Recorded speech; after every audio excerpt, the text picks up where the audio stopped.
it looks like we're... Alright.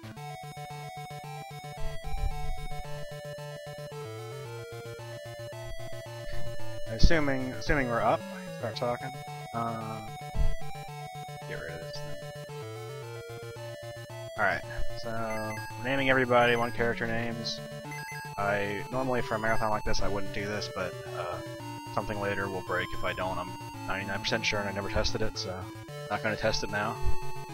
And we're ready to go. So, assuming SK can hear me, we'll get started in 3, 2, 1, go. Alright, so we start off in the thick of things, in a battle.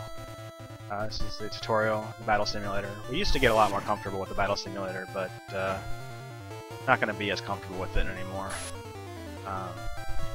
This fight's pretty straightforward, though. There's one little thing about this fight, is that our guest character, Myron, is actually part of our main party right now, so I can do this and take off his weapon. Normally I would not be able to take weapons off my guests, but because he is actually in the 4th party slot here, he shows up as an all-party member. So I'm going to take that off. It makes that fight take 1 turn longer, but I'll be able to use that equipment for one of my characters in a little bit. Other than that, straightforward, just beat up everybody. So this is Final Fantasy Legend 3, aka SaGa 3. I'm playing on a Super Game Boy 2 on my Super Nintendo, just because it's what I have access to play the game on console. And it runs, unlike the normal Super Game Boy, it runs at normal FPS for a Game Boy game. So text mashing in this game is kind of awkward. You have to hold the A button to advance text quickly at this speed, otherwise it's really slow. But you have to release it and press it again at the end of it whenever there's a break in the text boxes, so it helps if you can actually remember where they are. So we'll see if I can remember where any of them are. Yeah, this game is definitely the least SaGa-ish game. It's a lot closer to like a more traditional Final Fantasy type battle system. There is some of the arcane mechanics in the monster and beast transformations, and robot and all that, but we'll get to some of those a little bit later. Otherwise, it's pretty straightforward. So we're a little bit of story here. Apparently, 3 of us are from the future for some reason.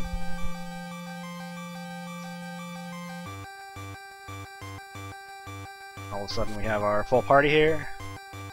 That tutorial battle is actually only about the entire game where you don't have your normal 4 party members.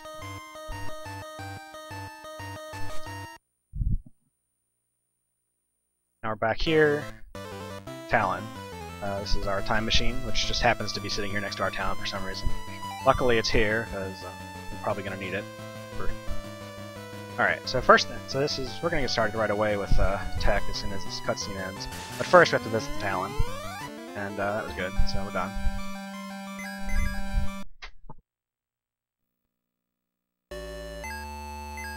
And now we're going to be doing a lot of manipulation for encounters in this run.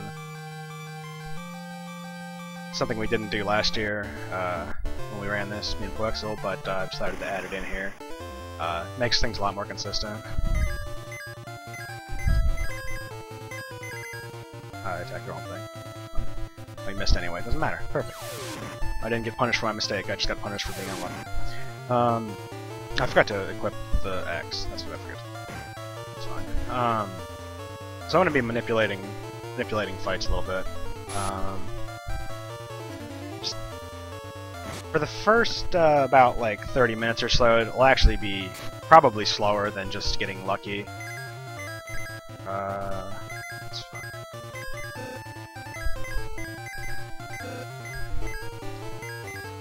Just gonna have Myron cast Cure 1, which doesn't really do anything, but it's fine. Yeah, there's not gonna be a lot of consistency, but there'll be some.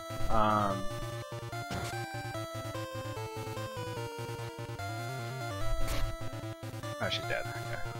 Fine.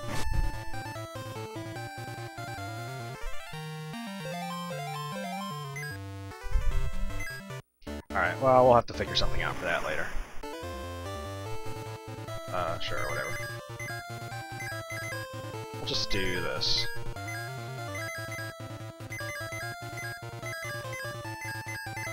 We'll just fight this, because we're slightly behind on XP now.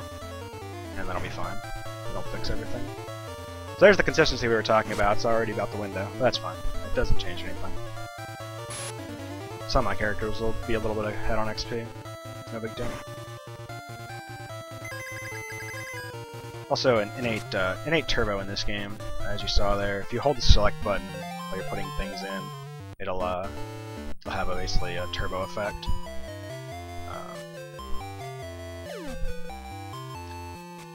Go through stuff really quickly.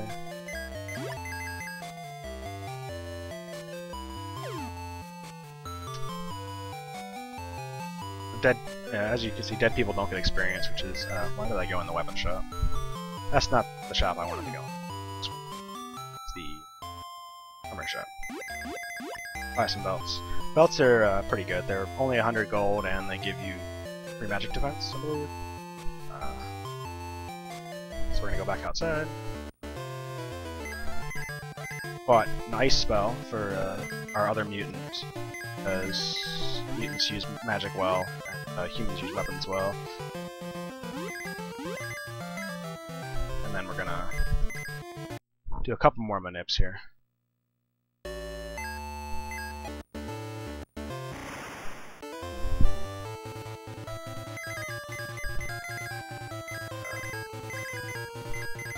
Should be fine.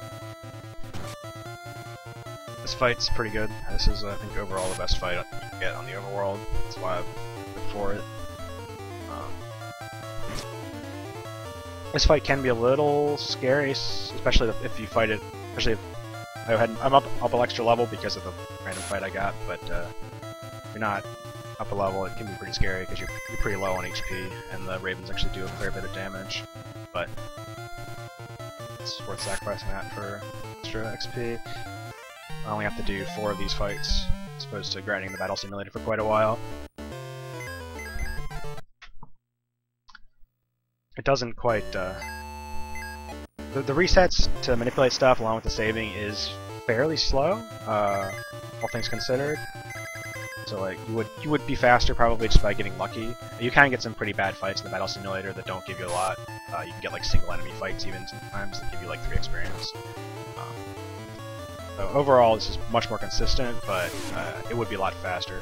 The manipulation will be much faster later, for a couple things. So what we're grinding for here is I specifically need my mutants to be level 4 before I go on to the next part. Primarily because they need enough MP to get through it, and they won't have that at level 3. I have to do a couple more fights on the way to get the float. So we're going to fight this 2 more times, and they should both be level 4. And then I'll use the N to get them to full MP.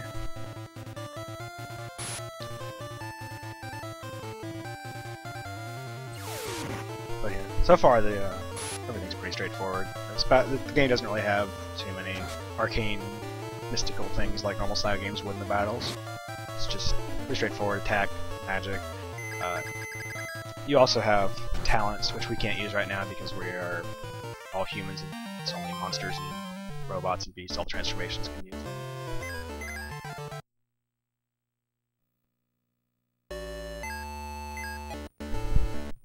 This is the last fight we need here for now. The other thing that makes this a little bit slower to reset is that there's memory cursor in this game.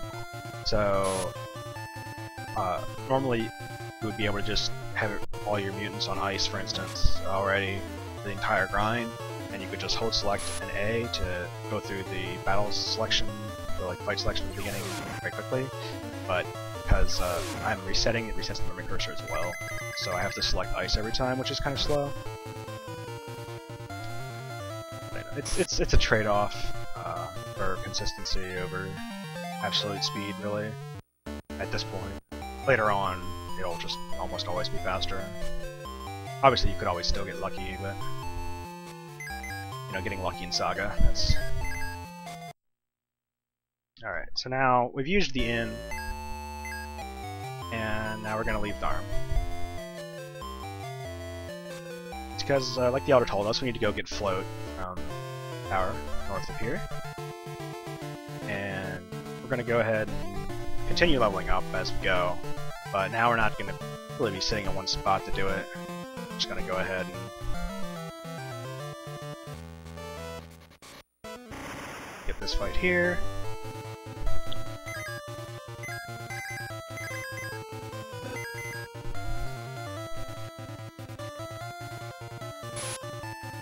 The fighters do a pretty significant amount of damage in this fight, so I'm trying to make sure they die. But Sharon and Arthur, who are our two humans, they don't do enough damage to kill them. So I want to target something else with them.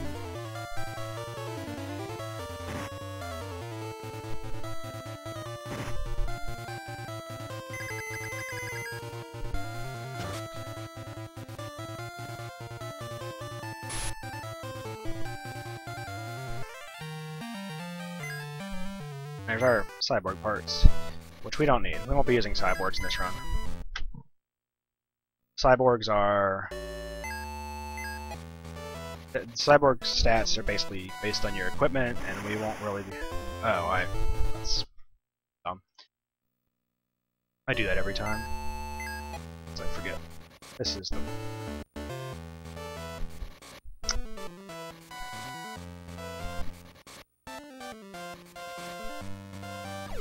what am I doing?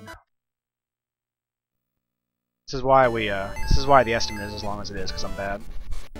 Alright. Alright. I can read, don't worry. I know what the notes say. We go all the way over here. Alright, we did it.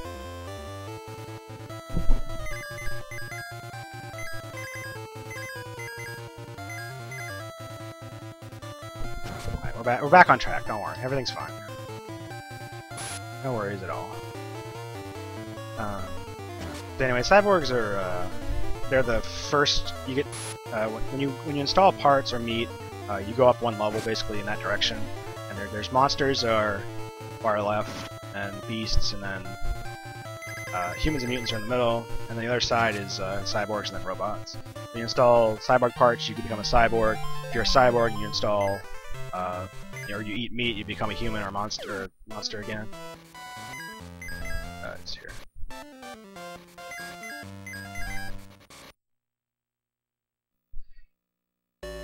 And so on. And then if you're a cyborg, you install parts, you become a robot, and so on. So cyborgs are based entirely on your equipment, pretty much. Their stats are very heavily tied to your equipment. They can use magic,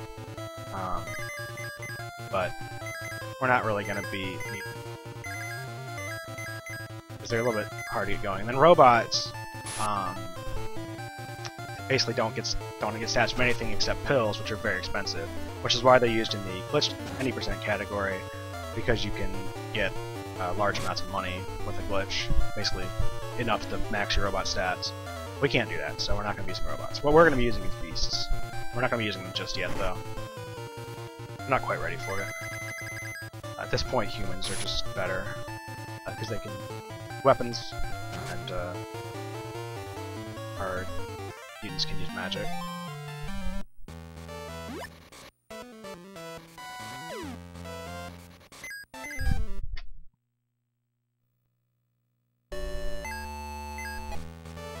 Now that I remembered how to play the game, everything's fine.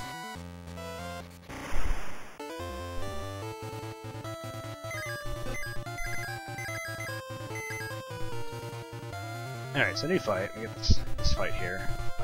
And everybody misses, of course, because it's a good game. And we'll be seeing less misses later on. I think it's kind of tied to your stats, your level. At this point in the game, things miss a pretty frequent amount. It's really annoying, there's nothing you can do about it. Just hope to get lucky. Alright, Curtis got hurt a bunch there. It's kind of okay, I'll probably heal him. Nice miss. Yeah, I'm getting owned. That's fine.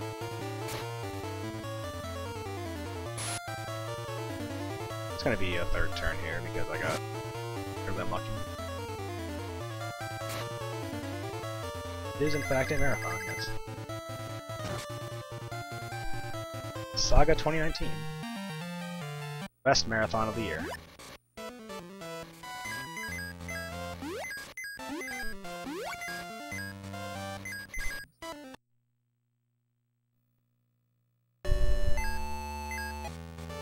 Just a couple more fights here.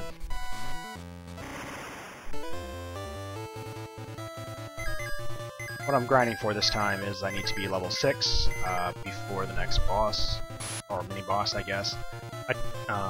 Because this is where I'm trying to set up the meats and the progression, basically, for the game, at least for one of my characters. I need to try and get a fire meat for Sharon after the next major boss, and she needs to be a certain level to basically get the be on the correct track.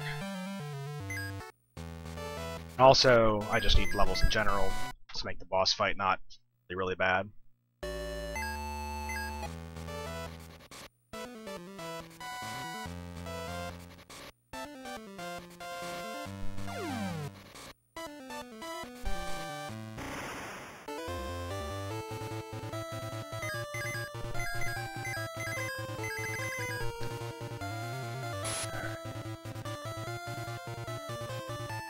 This is the last fight we need to do here. I think everybody will actually level up from this because I had to fight an extra fight.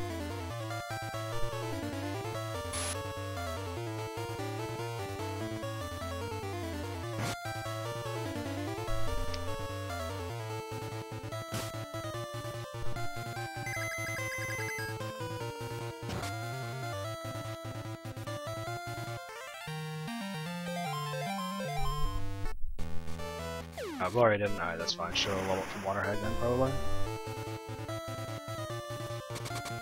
So we don't need any other fights in here now. So now, I'm not going to be nipping the next part here, so we might get some random encounters. Got unlucky. Not a big deal. Just waste time.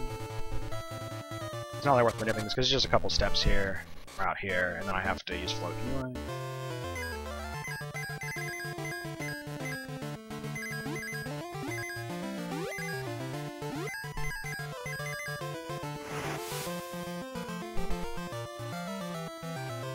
This is float. It does what it says. It turns you into a giant floating island for some reason, and go over water. We can finally continue the story a little bit here. I'm getting disastrously owned by encounters, which is amazing. Why not? So, a little shopping trip here. This is... We're gonna buy some plumes. I believe this is the one that blocks sleep. And also just have, again, some more magic defense and defense for us. And we're gonna buy PSI daggers, which are really important. They're reasonable weapons for the time being, but more importantly, they have +5 agility. There's gonna be a theme in the equipment we buy. Most of it is because we're buying either because it blocks a specific status, or because it increases our agility. And so the PSI daggers are going to be useful for the entire game because they have plus agility. Anytime I'm not using some kind of real weapon, I'm going to probably be using a PSI dagger to increase my agility. That's all we needed here.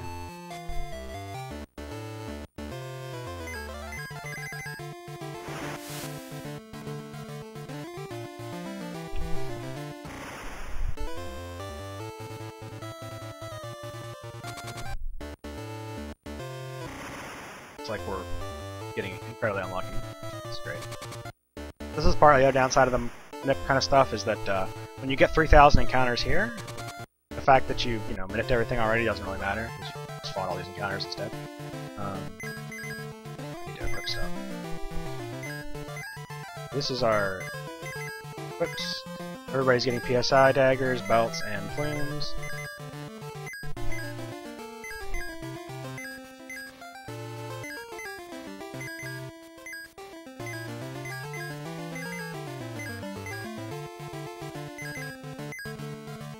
save just in case something goes wrong. Gloria has to survive this fight because she's level. Oh,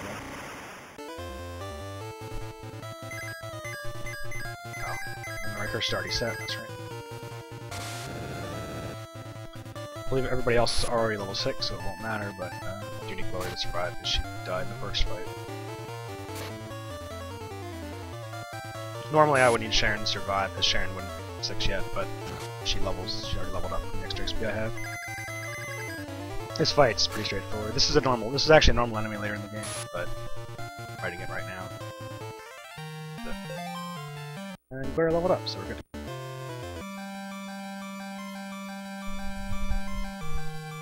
Alright, now it's finally time to use our time machine. Iron will not be coming with us though. Say goodbye to him. I'm sure we'll never see him again.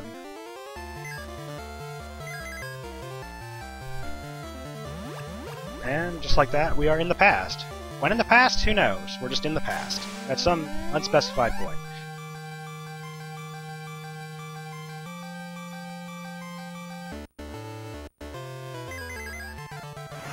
The plot of this game is that the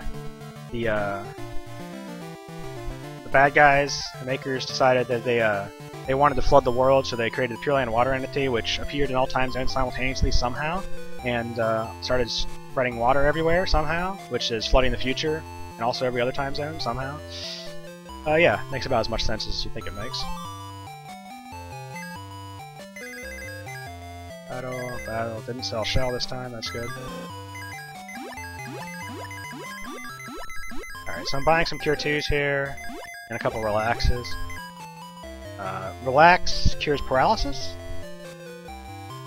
and Cure 2 does what it says, it cures.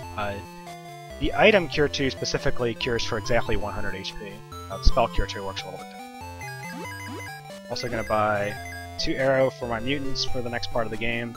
It's a spell that just does damage. I'm also buying Spark for later. Spark is basically blind. And then using the Inn.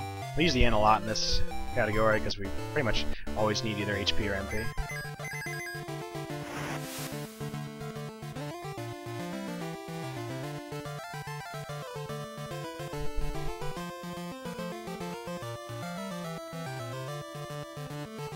Over here, this cave. Not a little second, not using any workers. Not really. It would be worth it, but the overworld is kind of bad for manipping, so I can't. None of the manips that I have work. I think there is one that works, but I couldn't route it.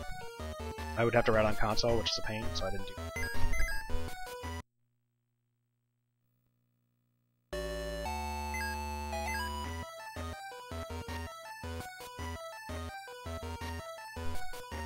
But this manip, then I get it, will get us all the way to the next mini-boss. Just do like 3 or 4 rooms.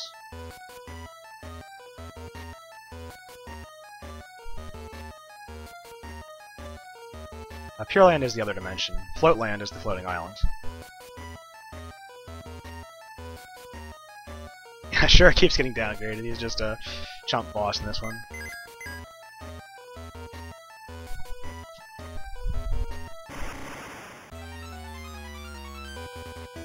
Alright, we didn't get surprise attacked by the boss we saw here. That's good. That's a feature of this game too, is that you see bosses on the field, and sometimes they just surprise attack you.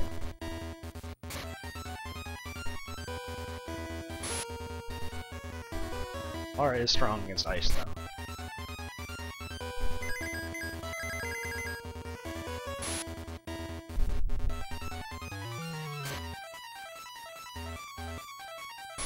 As long as we don't miss, she will on this turn. And next level, so now we're leveled up. That level up sets us up for the meat again. That's part of why I wanted level 6. There. Yeah, nice encounter.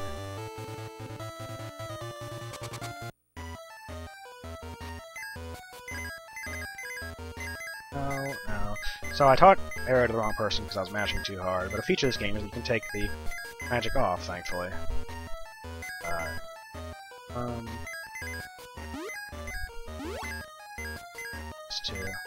Alright, so we're saving. Pretty much gonna save before every boss, because every boss is impossible. And they can also surprise attack you. This one didn't, but...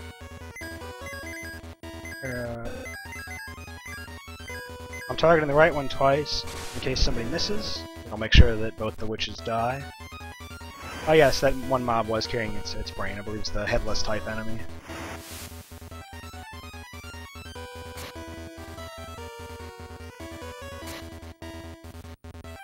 I think it's a cyborg or a robot. Alright, we got the defend, that's nice. So that's a free turn. Delgra can kill people in one hit in this fight. Even without a crit, he can kill both mutants in one hit, I believe.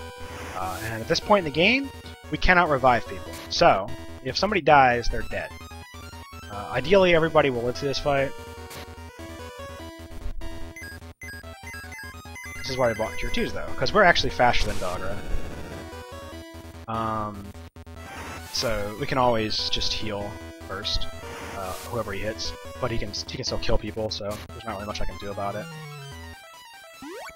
My two humans have to survive this fight, pretty much. You can technically get around it, but it's... No, I'm not going to do it, so... It'd probably be faster to refight the fight anyway. If one of the mutants dies, I can continue. It's actually a little bit faster because I have to grind less experience, but I would prefer not to.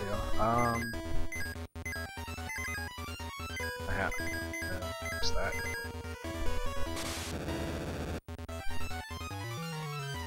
Yeah, it's 3,000 health. The running theme in this game too is that bosses have trillions of health. It's fine.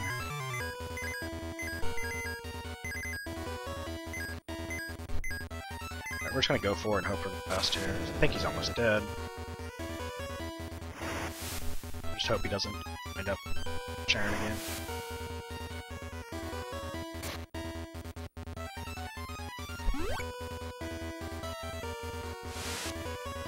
It's fun.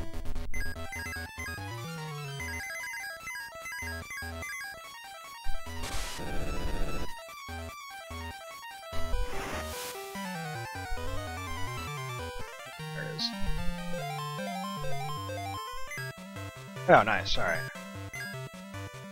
And we got the meat. Alright, so that's... Alright,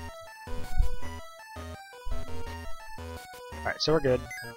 That's our meat that we need. Basically, we didn't get completely owned. First step. Alright. So, I was gonna have to grind that no matter what. But you can just get it after the fight.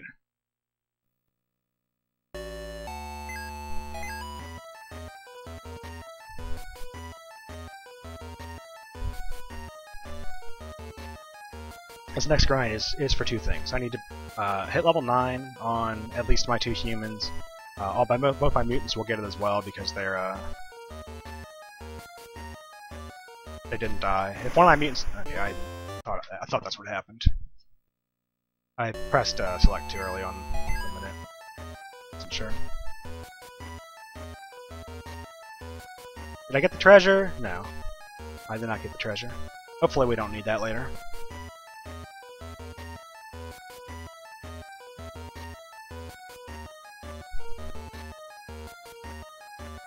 I'm pretty sure that treasure, I believe, is just all it does is let you move the talent around, and once you unlock it in the future. But we're not going to be doing that, so it doesn't matter. Let's see. I want ice because I don't have the MP. I have to fight a bunch of stuff.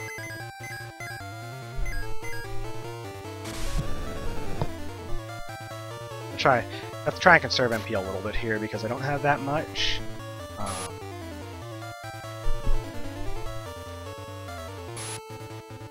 Because none of my mutants died to Dagra, I need to fight 3 extra fights before I can move on.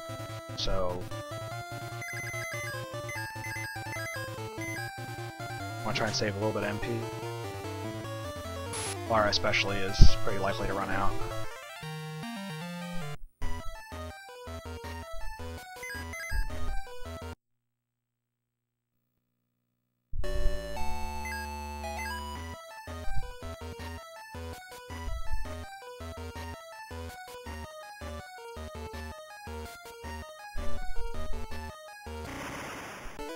I went too far to the left, that's fine.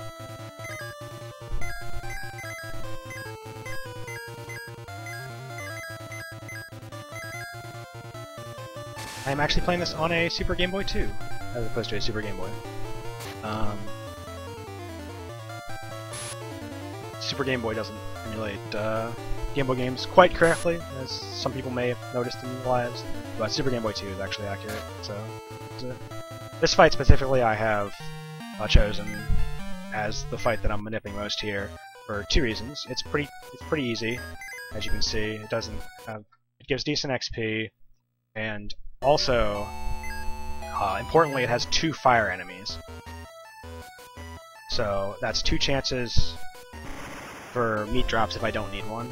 Or if I need one. I don't actually need one right now, so it's a little bit of a waste, but it'll still get me XP just fine.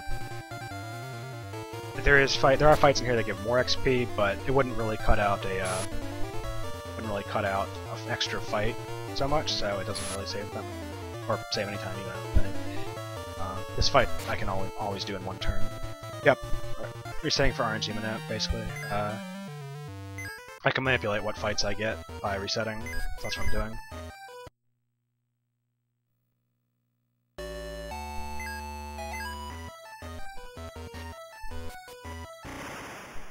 Hello?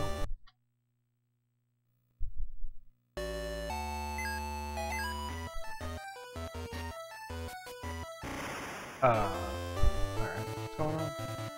I'm on the wrong tile. Oh, I know what it is. Alright.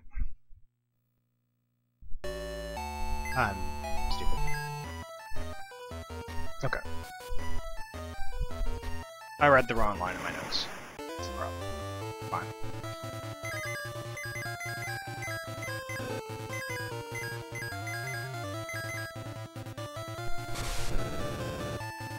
I need this 2 more times.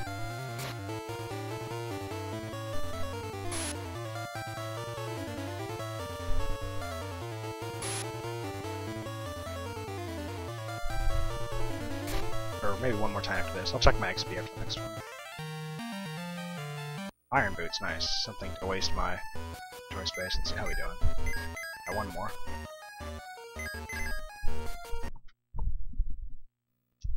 Whispers are our friends. They are the fire elemental enemies that we need to get meats from, except that I got lucky, so I don't actually need it this time. They're definitely our friends. I'm so happy. The sprites in this game are great.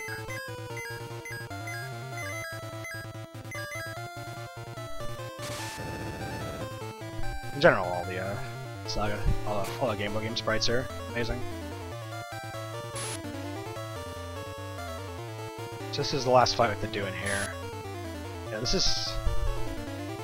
think this is generally the easiest one for a casual player to beat, because you don't really have to use any of the special systems in the game to get through it. If you just go through it with all humans and mutants, you'll get through it just fine by grinding. It's no problem.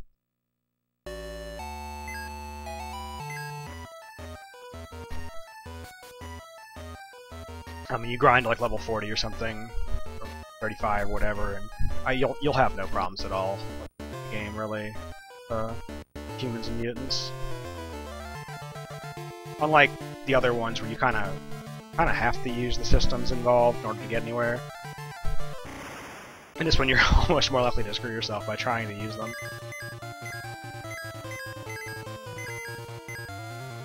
Alright, so this is the last fight we need. This will get everybody leveled up, hopefully. If not, we'll figure it out. But everybody should be ahead on XP. Or fine on XP. Nice miss.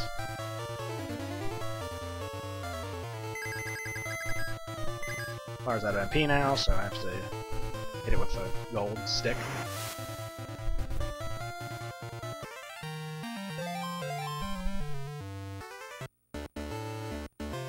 Everybody leveled up. Everybody's leveled up. Alright, we're good. As you see, I leveled up, and Sharon turned from a fairy of some sort into a warrior type enemy. That's kind of the feature of the beast class that we'll be using throughout the game. If you eat one meat, you turn into a beast. If you eat two meat, you turn into a monster. Monsters are kind of bad. They can't use equipment, but beasts can use all equipment. So she'll be changing every time she levels up. She'll be changing beast class, and so we'll be seeing that throughout the run. Kind of be leveling up here and there to make sure that we keep on track, but a bunch of the different classes have some useful features that we'll want. Talk to Granny. We're gonna take Lara back to the present. For some reason, Lara was in the past, but we're taking her to the present, so we're just running the timeline everywhere.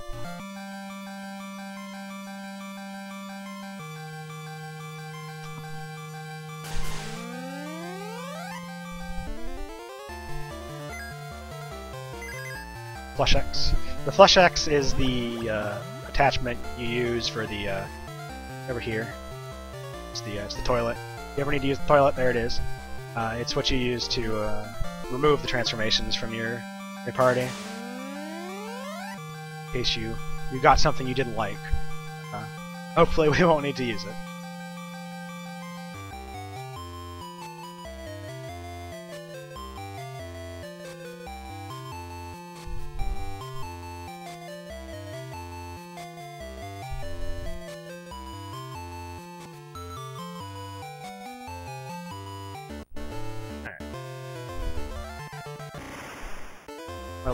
A little segment here. This is we're gonna do the first essentially optional area here now. We're not gonna progress the story right away.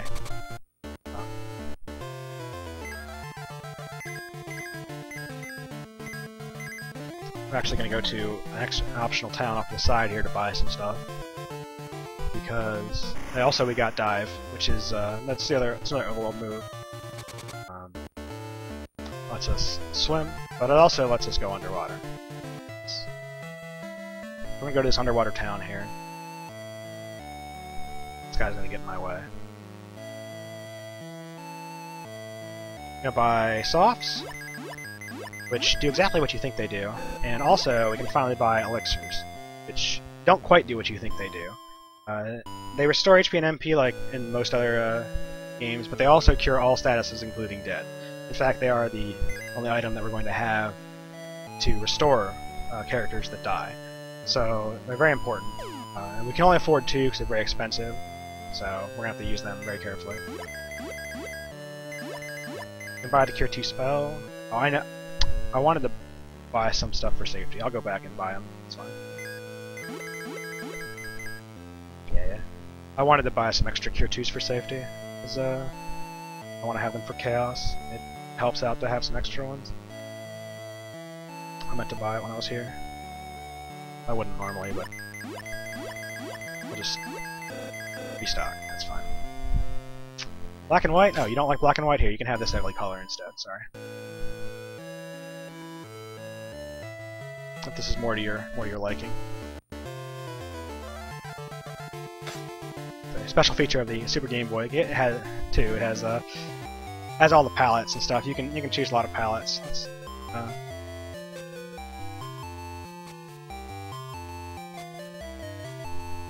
There's some really wacky ones. You can also make your own too.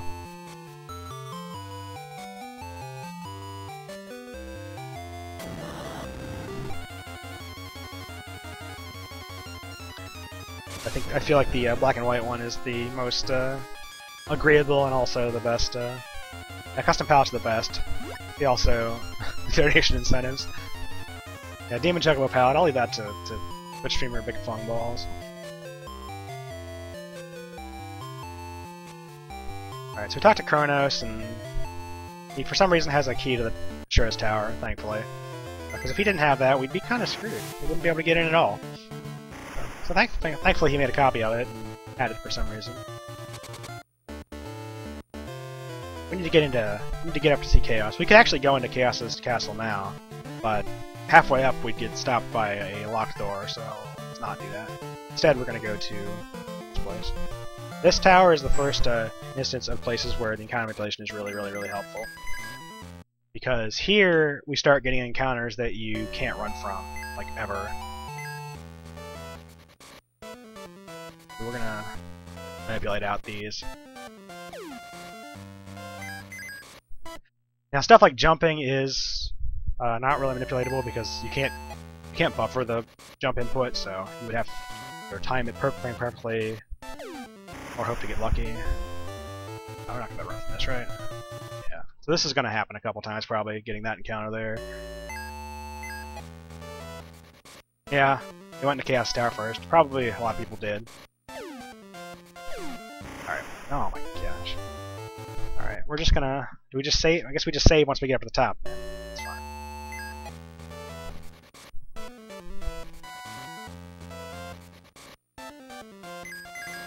Alright. Perfect. Now we can make it all the way to Ashura.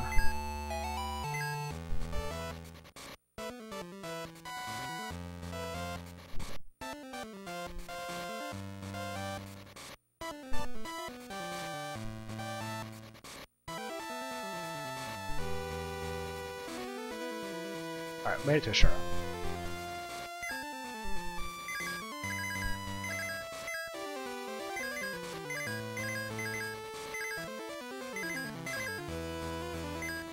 Should have sold that. It's fine. Alright, equip TNT. Alright, so we bought TNT. TNT is it's a consumable item, essentially.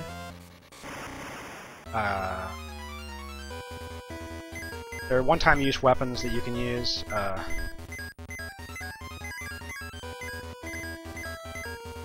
be using them here because they do a lot of damage. They do fixed damage, but it's typically pretty good. Especially TNT is right now going to be my best weapon. I can't afford to buy too many of it. And I'm not going to use most of them here. I'm going to save most of them for Chaos, which is the next boss. Chaos is really... attack, yeah, that's good. Gonna couple up PSI daggers again. It's 2 swords. So, this guy, Ashura is faster than my party, so it's can be annoying to heal. But we're gonna be using a technique to make sure that we're pretty much always safe. There's a mechanic in this game where you can guard.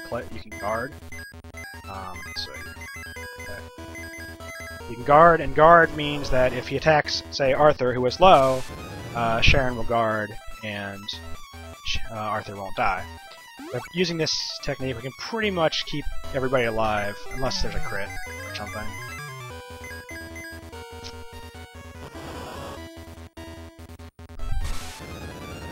So Cure Magic actually works differently than Cure items in the game. The Cure 2 item we bought for Dogra and I bought some extra of cures for exactly 100 health. Doesn't matter what your stats are or anything. Cure 2 magic, the Cure 2 magic actually cures for 60% of your max health. So because both my mutants survived Dogra, they're actually at a good level for this. But if one of them had died at Dogra, actually it's very annoying because they not only do they have lower health, lower damage, all that. They also have lower max HP, so the cure spells actually cure them for less, which makes it even harder to keep them alive. But it's especially prevalent on Chaos. It's annoying here, but it's not as bad as it could be.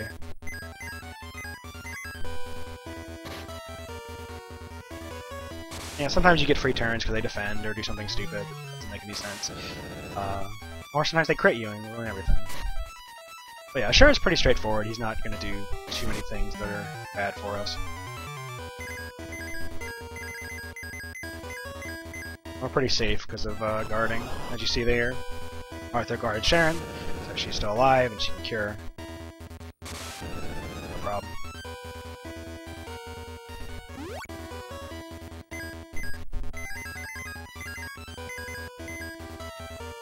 I just have to swap every once in a while because Arthur obviously can't guard himself. Normally I would want to use Sharon to cure because Sharon has a lot more MP than Arthur due to the fact that she's a beast right now instead of a human. Actually, a lot of free turns here.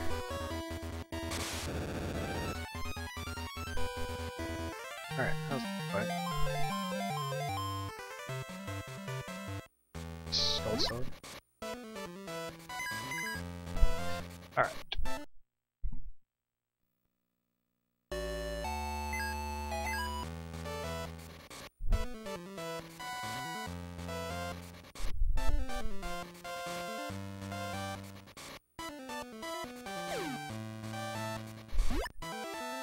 Another TNT here, which is a bonus. We'll have 3 for Chaos. Probably won't have time for to even use 3 on the fight typically, but if I have time, it's really good to have.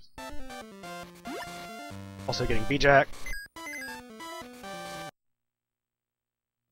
which is just a slightly better weapon that Arthur will be able to use for the fight. But as you see, Sharon is now a Pixie, which is why we have her turned into or why we have her meet stun early, is because I want her to be a Pixie, specifically for the Chaos fight. And nice encounter.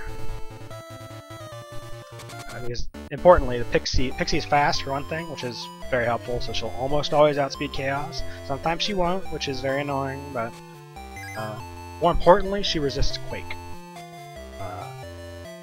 Which is very important. Hopefully we won't see too much of Quake, but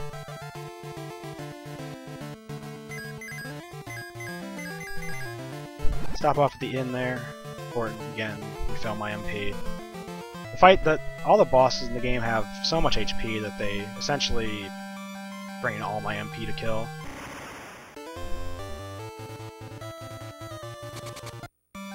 Hidden door here. This will be our 3rd elixir. We have 3 for Chaos. I can use all of them, no problem, it doesn't matter. But I can only use 3. That's all I have. It's my only way to revive, so this fight is by far the worst fight in the run. Extra jump there for the fans. After this, it's pretty much all downhill.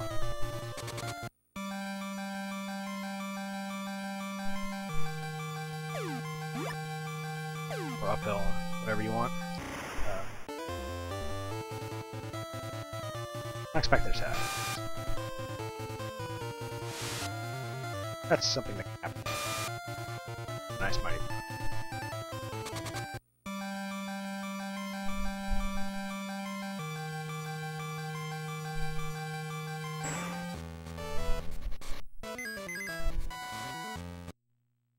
So up here again,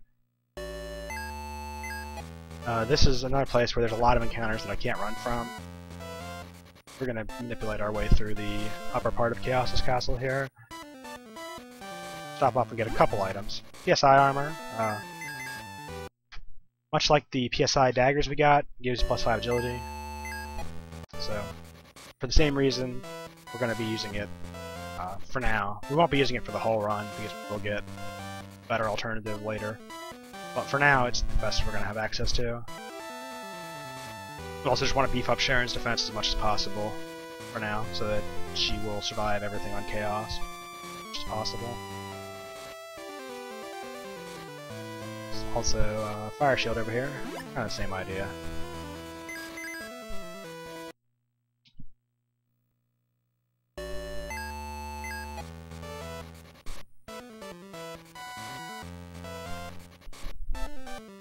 The alternative to the save and resets here is basically saving every, like, 6 steps or something anyway, and then still resetting because you get encounters you can't run from. So this is where the encounter saves a ton of time, because you would almost certainly have to reset more than once on every one of these segments. So it's basically free time save. All right.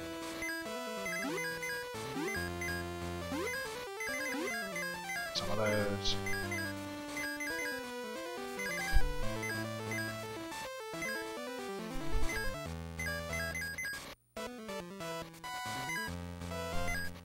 We're going to equip gold gloves, the fire shield, SI armor, all on Sharon. That's all I want.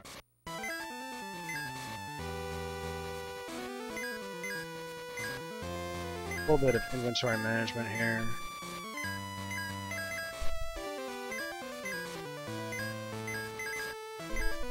Alright. a shot. This fight, like all the other bosses, it can surprise attack you. It didn't, so good to go. This boss will always cast Quake on turn 1. So we're taking advantage of that by preemptively healing and guarding everybody. After this, it's Blotto, but for this first fight, we're good.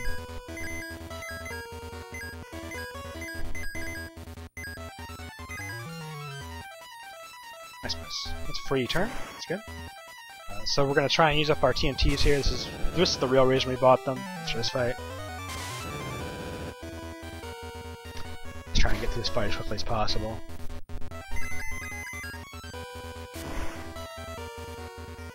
This guy has, what, 4,000 health? 4,000 health. You can also turn people to stone, which is fine. Okay, it's 4,000 health. I'm going to heal with you, because I want it to be after he attacks. Turns faster, so sometimes. Without PSI Dagger, she's not always faster, but I prefer to heal with Arthur, because if he used Quake or something, Curtis would not take damage from it.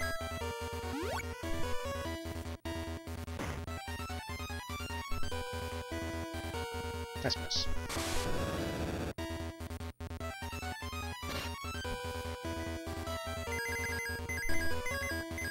So my mutants can die to this fight, it's not a big deal, but my humans really need to survive it. There's Quake. So we're going to try and recover from this as best we can. See, it does a billion damage. This is definitely the wall for people. You cure you. Just gonna take a turn off and try and get everybody cured up. See how it goes. Okay. That's kind of why I bought some extra cure 2s too, just to have the options in this fight.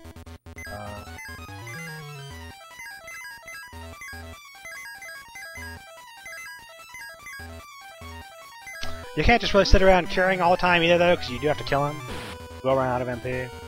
Also, the mutant's always out of crash. That's just how it goes.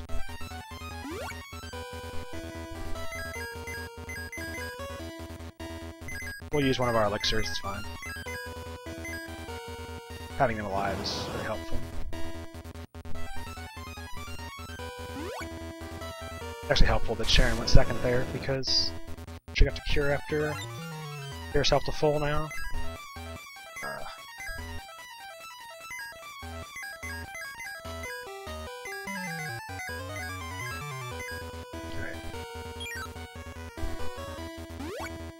That's fine. I need her to not kill the boss. I don't think she will. Actually, I'm gonna do it like this.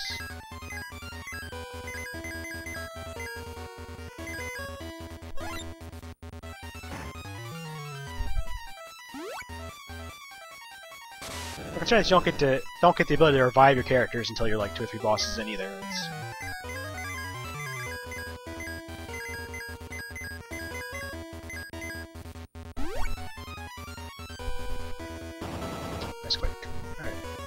It's going alright. This fight's not going too badly. It's when he starts using Quake like multiple turns in a row that's really bad.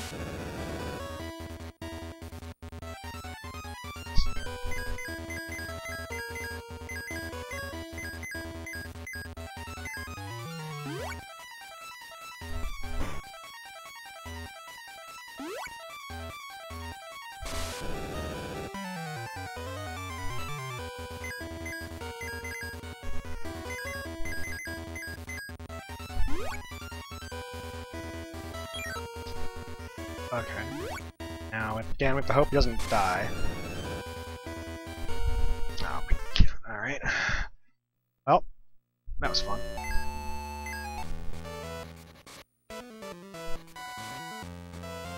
Let's try again.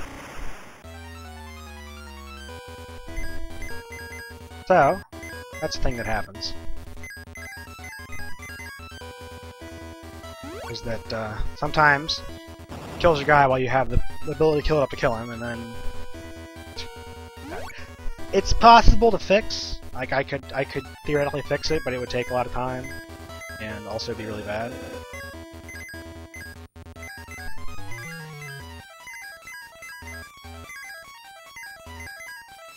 Yeah, nice run, but it's fine. It's fine. We're still 7 minutes ahead of my PB if we kill the boss right now. No worries. Nice Quake.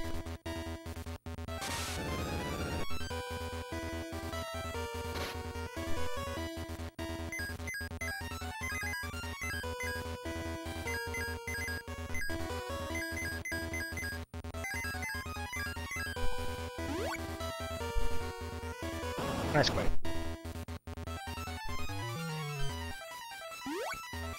This time he's going ham. This fight is the primary reason the estimate is higher than it needs to be.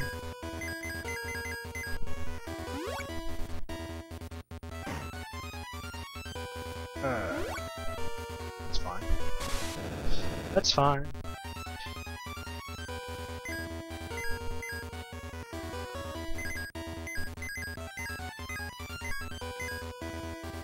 Why did I use Cure? I don't know. I decided it was a good idea.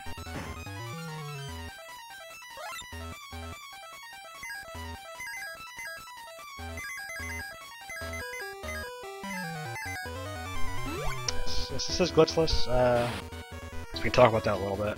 This is the glitches in this. The main glitch that affects the routing is the money glitch.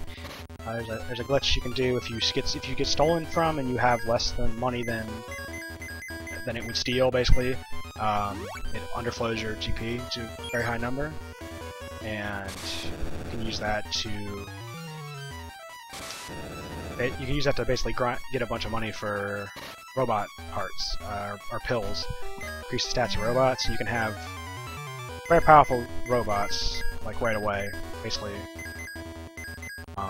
So that's the main thing that affects this this category. My person's dead.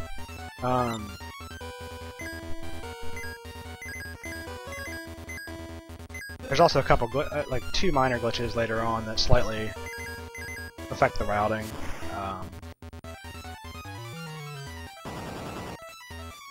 But not like it doesn't affect like the overall game plan. It's just a couple little story skips. Don't really change anything, but we won't be doing those either. This fight's going poorly.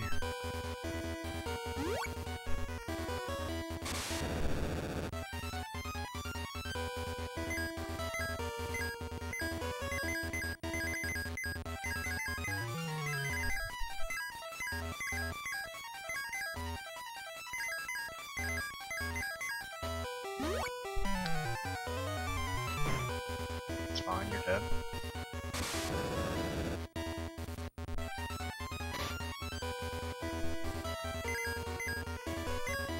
Elixir's left. Alright, well. Let's try and finish it, I guess. Let's see how this goes. We gotta revive one of them, because we're not gonna have any damage otherwise.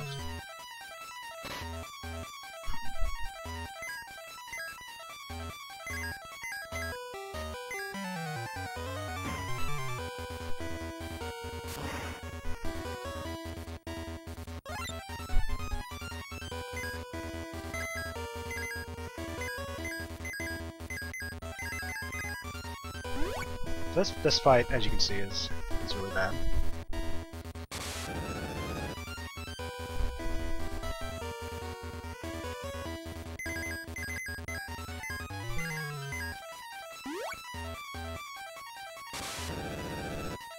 I'm out of TNTs. Okay, alright, we made it. That's fine.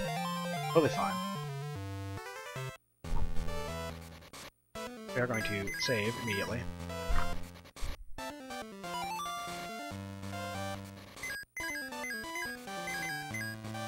Put that. So I need to sell that. Alright.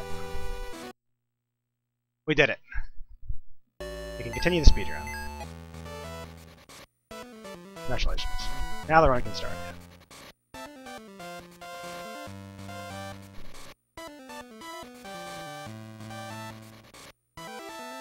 Yes, I'm ahead of my PB. I assume this is going to be a world record, which the estimate. I assume the estimate should have been revised at some point, but we're extremely lazy. So.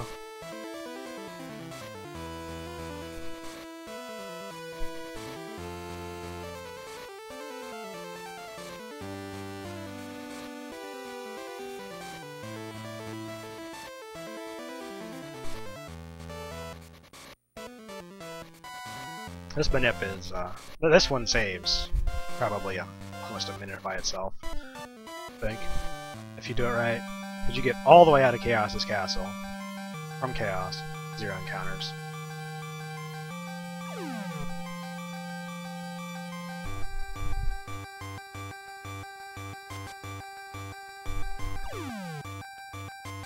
Oh, I have to look at who died. Was it Gloria or Curtis? I think it was Gloria that was dead, right?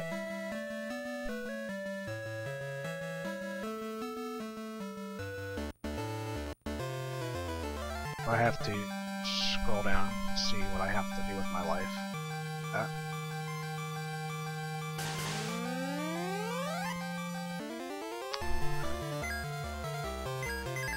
This we're finally going to the future. The future is going to be mostly the future itself is mostly going to be going around hitting a couple story triggers, and then we're going to be grinding for a good while. This is the last real grind segment in the run.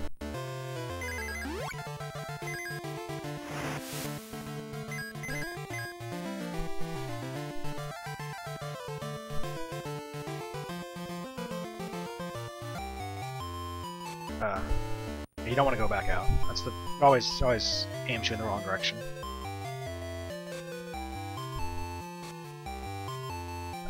This one. So here we're gonna buy tear gas.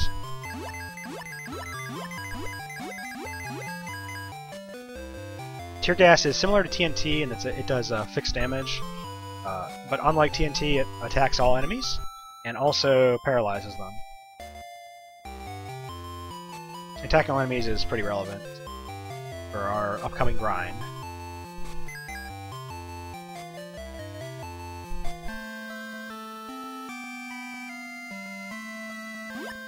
It's at this in this area in the future. It kills every enemy in one hit, and also does, hits all enemies. So it's pretty much the best thing we can be doing right now. It's not as useful on, say, bosses, because it doesn't do that much more damage than like a normal attack would, but it does do, for grinding, it's a godsend.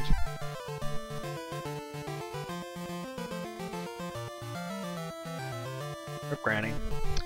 We're all very sad, because Granny, who we've talked to like twice in our entire lives, just passed away, so, very sorry. But she did give us the morph magic before she went. Extra step there is encounter manip, so I don't get any encounters in this. It's a nice friendly town here. I'm gonna buy a stone. It does both of the things you think it does. So whatever you think it does, it probably does. Unfortunately, it doesn't always do the thing you think it does, so might not be the best thing in some cases. Unfortunately, it does not turn our party members to stone. It turns enemies to stone and cures stone from our party. If it was usable on party members to petrify them, we would be yes, it's both stone and stona, exactly. If it was if we could use it on our party to petrify them, it would be nice for this section. But can't. Okay, Gloria's 10, so I thought I gotta look at this. So, but still, that said, our next goal in life is, in fact, to get 2 of our party members petrified. Our mutants have been very helpful, but unfortunately, the time of their usefulness is drawing to a close. For the time being. Going around here. Dion's grown up now. We haven't seen him since the beginning of the game when he talked to us when we were leaving Darm, but it's all grown up, the world's flooded. Also, we saw Myron again there. If you're paying attention for a brief second, he gives us the password. The password is world is square, as you know.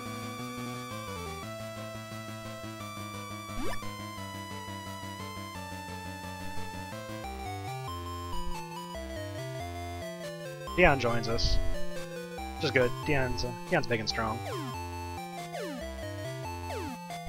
Extra jump. Alright. Eject, get rid of that. Get rid of laser. Alright. I2 Gata. Gata, just like the theme is, Gata is the shoes that increase your speed. So, same reason. Yeah. Alright, I'm gonna save. I can't get any fights right now, or I can't fight any fights right now for the reason that I talked about is that we're trying to get our mutants petrified, which is a real pain to do, but we have a solution. Unfortunately, the solution is very precise, and may not work because I haven't necessarily tested them all on console, but hopefully it does. If it doesn't, we'll deal with that, but too much of a pain. Morph. Down. Alright, I need to take it off. It's Gloria, right? It's Gloria, and move Pizza.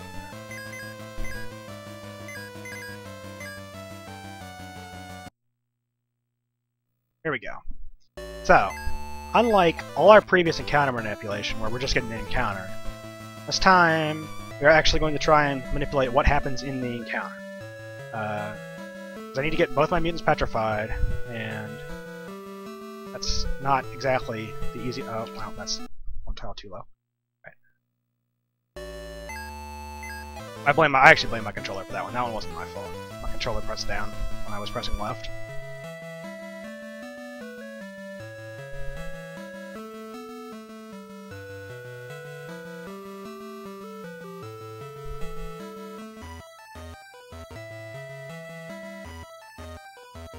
So this looks like this. Alright, so you're going to get a nice feeling for just how slow the fighting can actually be in this game now. So enjoy.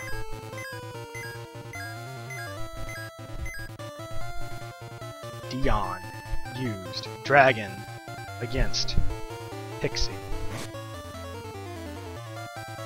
Pixie fell. Alright, that's enough of that.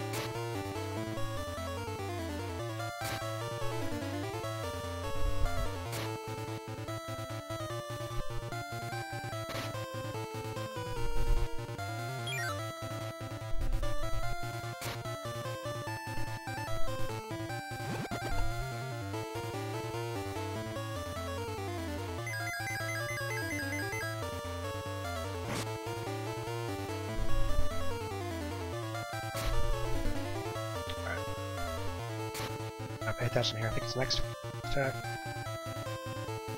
Right.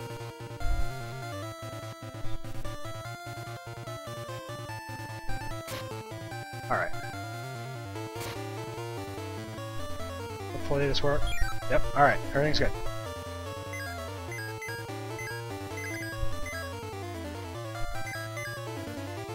Alright, that's it. So we got both our mutants petrified, and we're good to go. So yeah, that can take a very, very, very, very, very long time if you're just trying to do it, you know, randomly. Because you have to get the encounter, you have to wait for the target. You can use the guard, you slightly increase the chance, but yeah, we didn't get the meat. That's fine. Yeah. One more tear gas here. That's it. So yeah, so I was basically holding and not holding A to advance the text differently.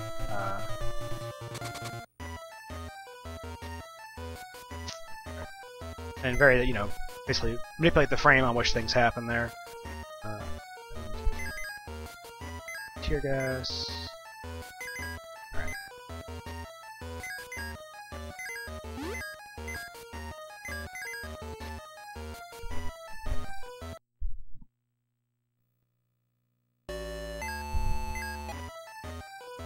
And now we're gonna grind. So I hope you like grinding. We're gonna be here for a bit. As you know, I bought 8 tear gases.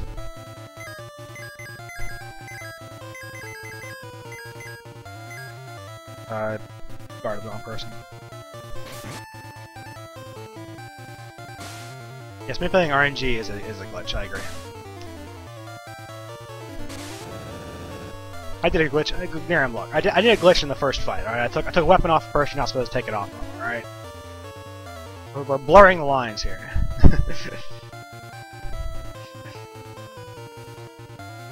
This fight is by far the best fight you can fight in the future. It gives at least 50% more experience than every other fight.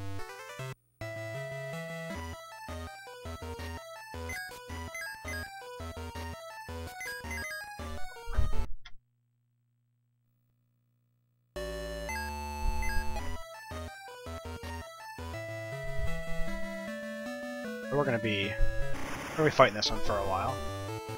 We've seen a lot of it. I think so too.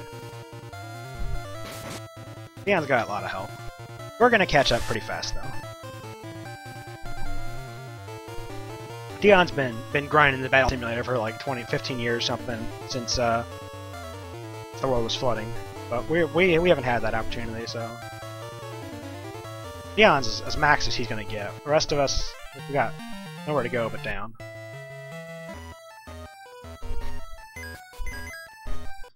Alright, so I'm getting levels. The other thing I actually need to get here in this grind is I need to get a meat for Arthur. I got a lot of chances at it, but gotta be a little careful and make sure we get it at the right time.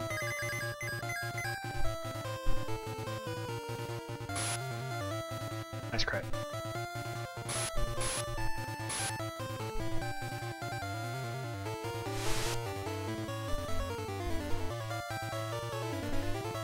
There's 6 water enemies in this fight, and one of the meats I need is water, so there's a very good chance we'll get it at some point.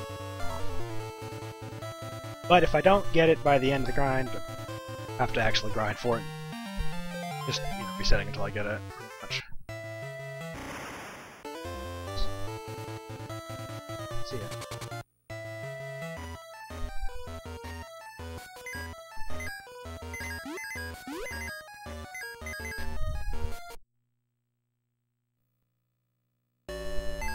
I hate grinding. I agree. If I didn't like grinding, if I didn't hate grinding, I'd be playing this game right now. Sharon should be faster. The other thing about beasts is that the thing about beasts, I guess, is that your stats change as you go through the progressions. Basically, you actually get the stats of the beast that you are. So Sharon now is a pixie, and pixies are fast, so she's actually faster than... She has a higher agility than she would otherwise. When I level up again, she'll actually be slower than she is now. Yes, XP is split between your living party members, and that's why we petrify them. We petrify them specifically because if they die, they come back at the end of the fight. Whereas, if they're petrified, they stay petrified. They even stay petrified through the usage of an inn. So, they'll basically be petrified until I specifically go out of my way to cure them. And it makes the XP better. They don't really do anything. It would take far too long to actually grind up 4 characters, and we don't really need it. So, fortunately, I am not the right level for that, so I can't use it.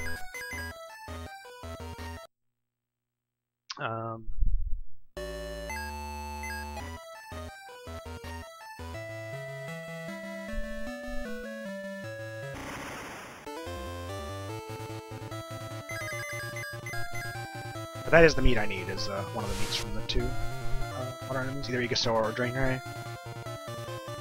Unfortunately, I can't use it at an even level. If I used it on an even level, Arthur would also turn into a sylph. But I need him to be the opposite of Sharon. They will actually be swapping back and forth between their... Nope, that's not it. They'll actually be swapping back and forth as we go.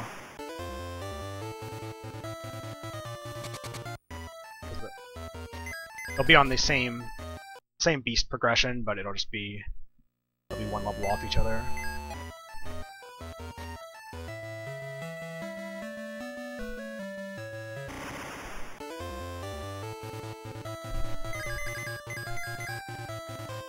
We're going to level. We need to be level 18 before Maitreya. We'll be at least 17 before I go to Floatland. Level 15 right now. Once I run out of tear gas here, we'll buy one more set, and that'll be all we need.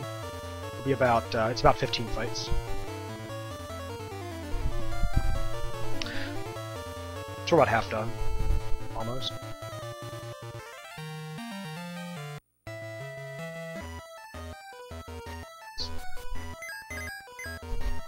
This is probably the last one. Maybe it's second to last. I haven't been counting. Just know what level I am.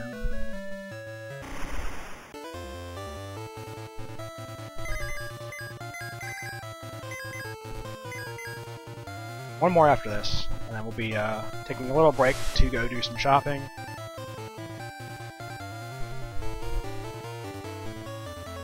We'll have a change of scenery too. We won't be coming back to this ship. It's gotten a little stale.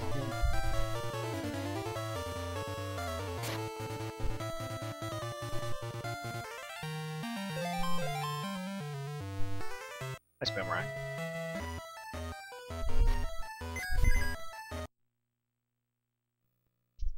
I think I'll sell that just so it's out of the way. The inventory starts to get a mess at some points in this game. I'm gonna go over here now. Unfortunately, I leveled up again, so can't use meat. So at 17, I'll have to get the water meat before Arthur hits 18. There's no way around it.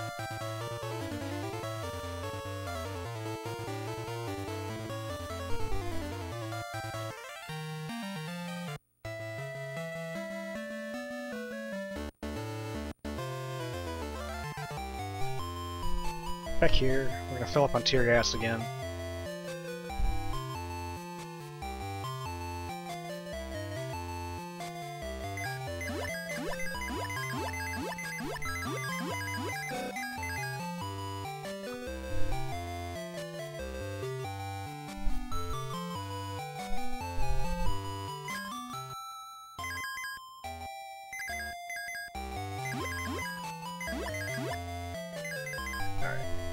By Mage and Breach prevents poison, and Mage prevents confusion.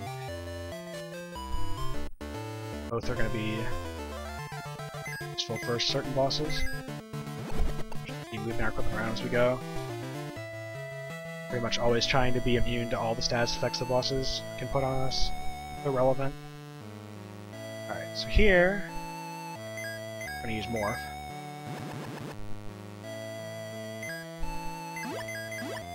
By speed helms. It's here. This tile.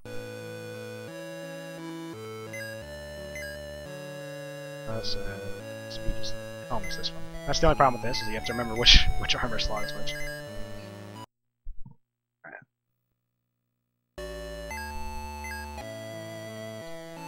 So we're gonna be doing some up here as we go around this town, cut to buy some stuff here. But also I can get this encounter.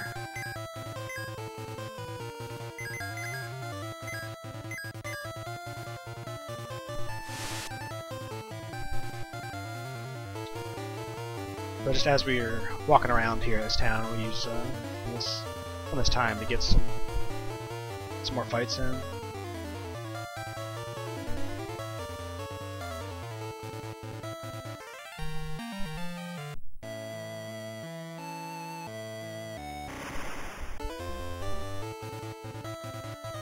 Not that one though.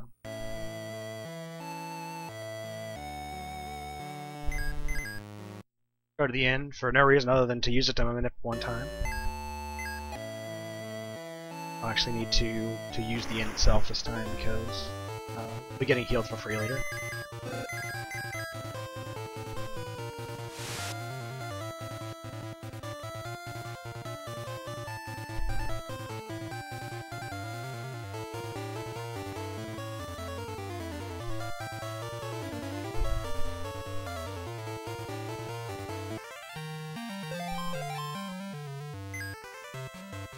Alright, so I have a couple more fights to get the meat I need.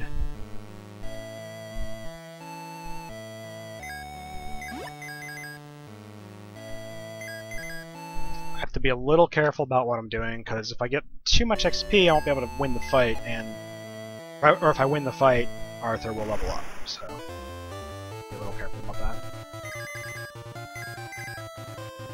I will check his XP this fight before I do the next one. Let's see.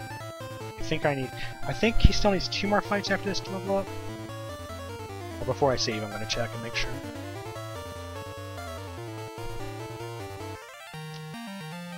Or we could just get the meat. Alright, there we go.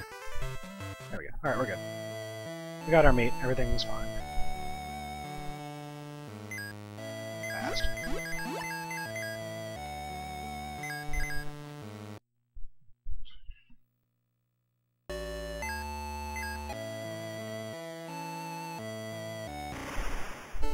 That's all the meat we'll need to acquire in this run. So both, just through natural leveling up, Arthur and Sharon will both progress through their transformations as we need them. We're specifically looking for one family of beasts later. The rest of them's not too important, although some of them do have some qualities that we need.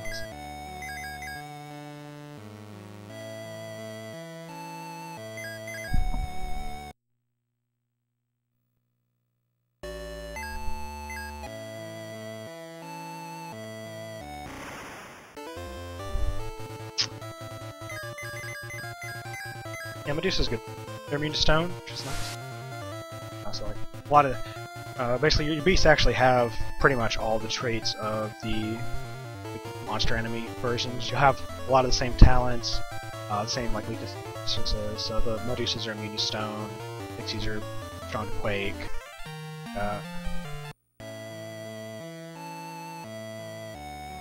Alright, we're done grinding here for now.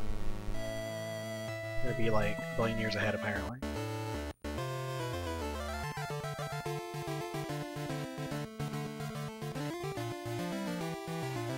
Alright. Where's the run?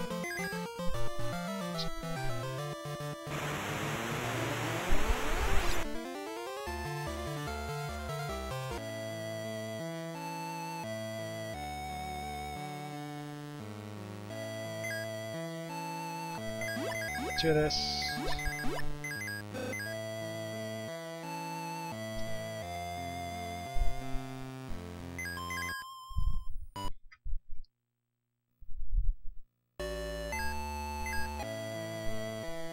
Maybe we're not a billion years ahead. I'm on the wrong comparison, that's what it is. Okay. We'll just tell everybody that it's world record. Not tell anybody that I think I'm comparing it's like some worst or something. That didn't look right. I'm just gonna stop. I'm just gonna reset now. Waste a bunch of time going to the end. I think I bonked something there. So again, I'm trying to manipulate here. I'm trying to get an encounter later. It doesn't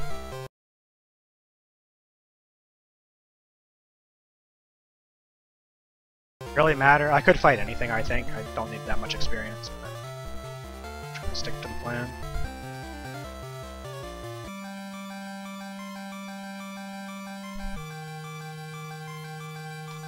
I think I might have messed it up there. If I messed it up there, it's no big deal. I'll just get an encounter at some point and it won't be a problem.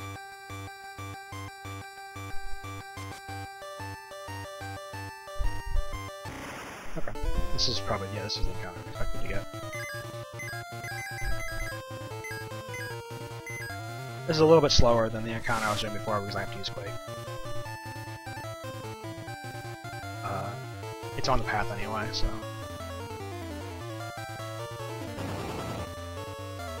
A nice miss, alright, so...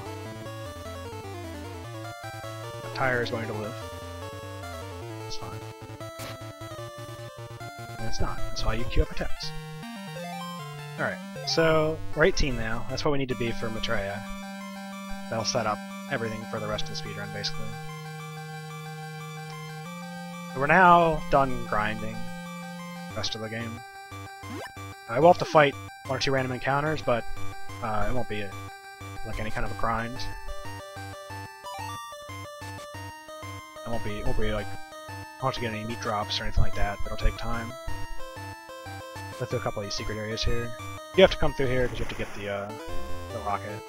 I think you have to get through this. I'm gonna go through this secret area here to get this this nice thing right here, which is an encounter actually. That's what we wanted. We wanted this encounter. There's an ATM in here for some reason. I guess that's where they go to get money.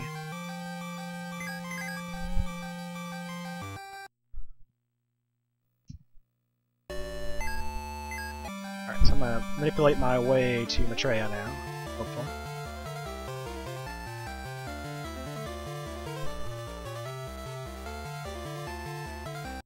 Alright, I think it's gonna be faster to reset because I bonked. It's actually incredibly easy to manipulate this, because you move very slowly. I'm just bad. My controller's also probably not very good, but it's mostly just me. That one was not. I think one of the ones earlier was the controller, but most of these are just me being bad at everything. I'm gonna go in here, I'm gonna immediately leave, go back in. And now if I did it right, should make it all the way up the tower. I didn't, but whatever. It's fine. We're just gonna keep going now, it's not worth resetting. If I get it, so I might get encounters now. It doesn't matter. Unlike in any percent, I can actually run from basically everything, and I get very few surprise attacks too, because I'm high level with high agility. I'm not sure of agility, but I think the level affects it a lot. The any percent run, you are much lower level coming through all these areas. I think agility maybe affects your ability to run, but I think level affects your ability to get surprise attacks.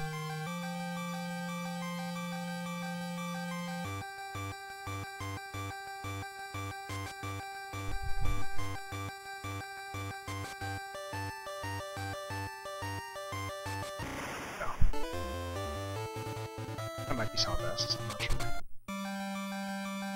That's Celebest. Okay, there we go. Alright, that looks more reasonable. We're getting extra encounters here. I'd have been able to skip all those encounters if I'd kept the manipulation, but not a big deal.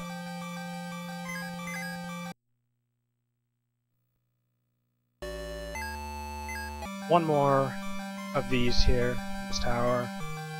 We're gonna try and get up to the top.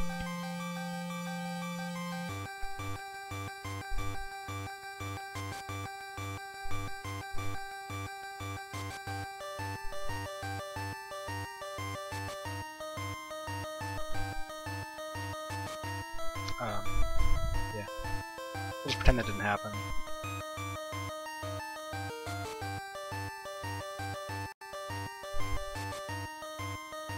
I swear I can press buttons in the correct directions that they intend to be in.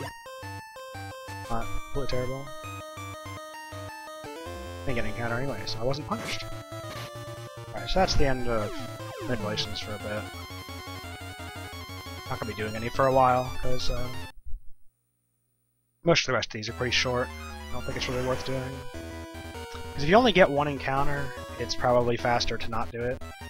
I think you probably have to expect to get more than one encounter for it to really be worth it.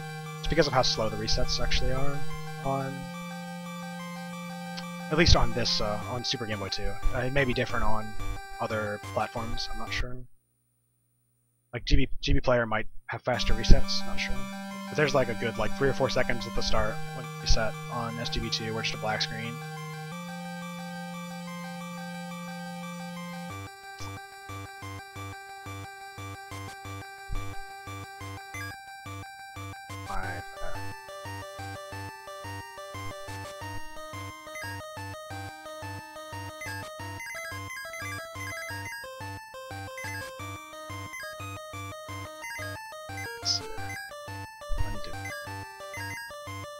Yes, speed.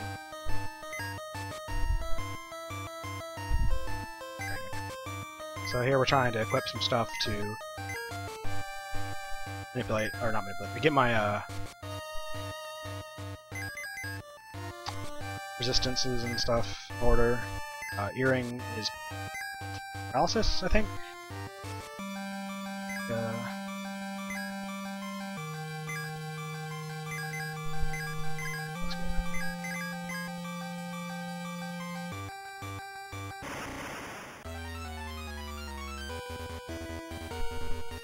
Let's just not do that.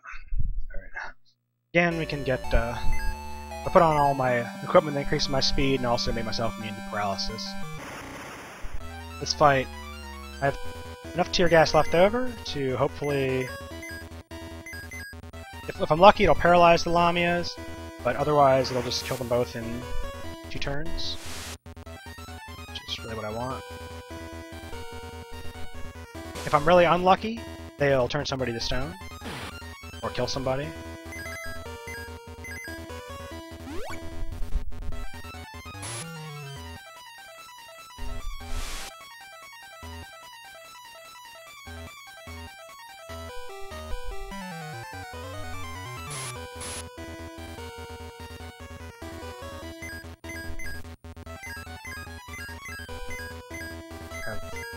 I'm trying to hit a spark here because it'll make the rest of the fight. Okay, that's good. Spark hit. So Maitreya is vulnerable to blind. I should heal. So this, and blind works on spells as well as like physical attacks and stuff. Works on everything. It's really useful. And fast.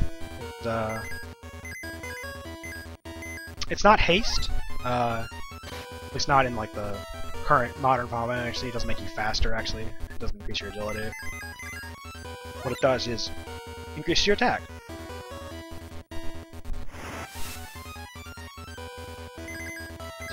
So fast is going to be like potentially our main offensive spell for the rest of the run. We're not using actual direct offensive magic, but we will be using fast to increase our physical damage.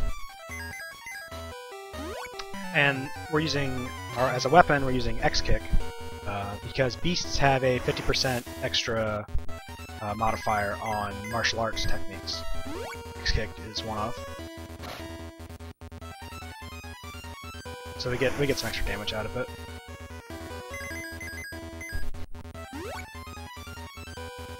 I always use it fast a couple times at the start of the fight to buff our damage up and then start attacking. Nice crit. I always like to see crits because it's just essentially just cutting a turn off the fight. You hate to see misses because it's essentially adding a turn to the fight.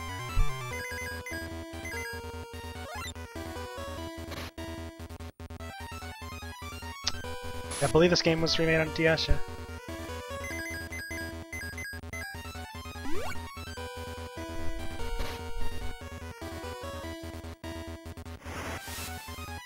For anybody counting at home, this boss has 6,000 health.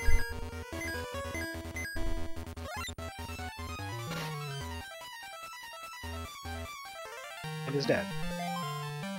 Do we ever cure their stone? Well, stay tuned. We might just find out eventually. But yes, we will cure them eventually. They're not going to stay like that forever.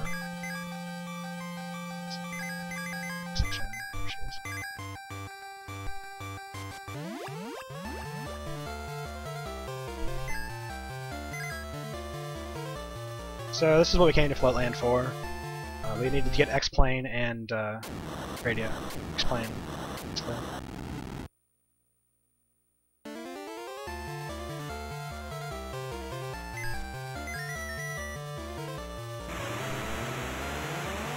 X-Plane is going to let us get to Pure Land, which is what we're trying to get to. Want to kill the masters or whatever they are. They're trying to flood the world. Also, Dion died, but that's okay. Doesn't matter. We can fix him.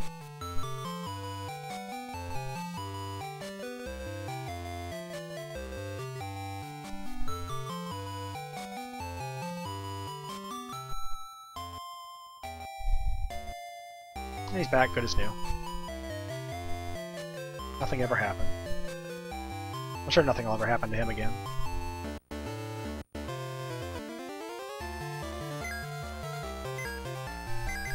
Here we go.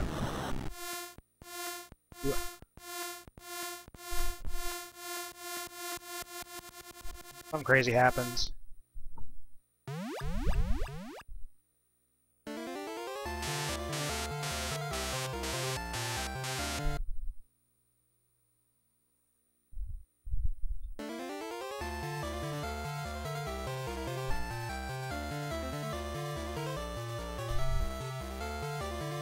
Alright, so we're splitting up. So naturally when we split up, the thing to do is to immediately follow Dion.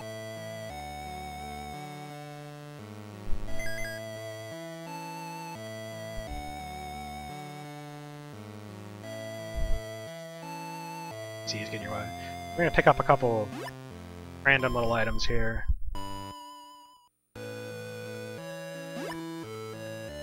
Just some things I can sell for money. I don't actually need them to do anything. I'm gonna sell... Our inventory's a mess now. I've been gathering a bunch of stuff throughout the entire game. I'm gonna sell... that...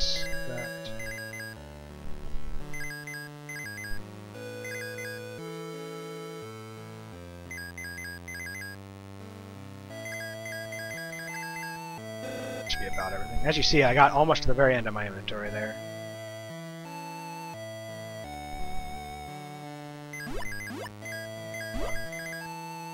Did I actually buy the thing? Actually buy the one I needed? Let me check. I wasn't sure if I took the input. Yeah, the ATM is just a sell. Well, it's a weapon, as you see here. It's a consumable weapon, I believe, like the tear gas and stuff. But we pick it up just to sell.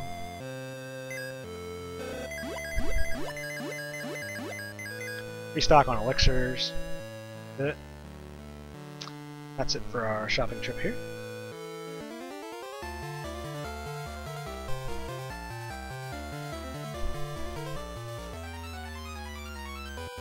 Here. Shove this guy around if we want.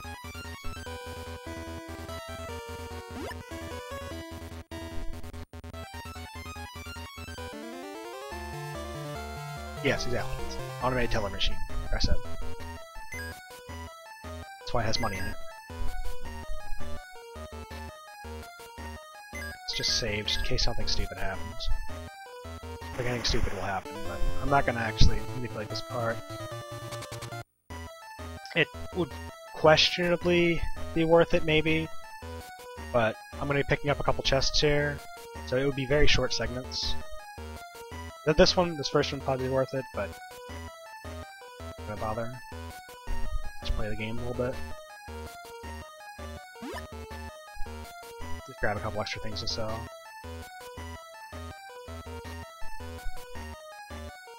Essentially, pick up every item in the game that sells for money, I believe, in this run, except maybe like one thing that's really far out of the way. Some other diamond shields are just both thunder and ice, so they're really good.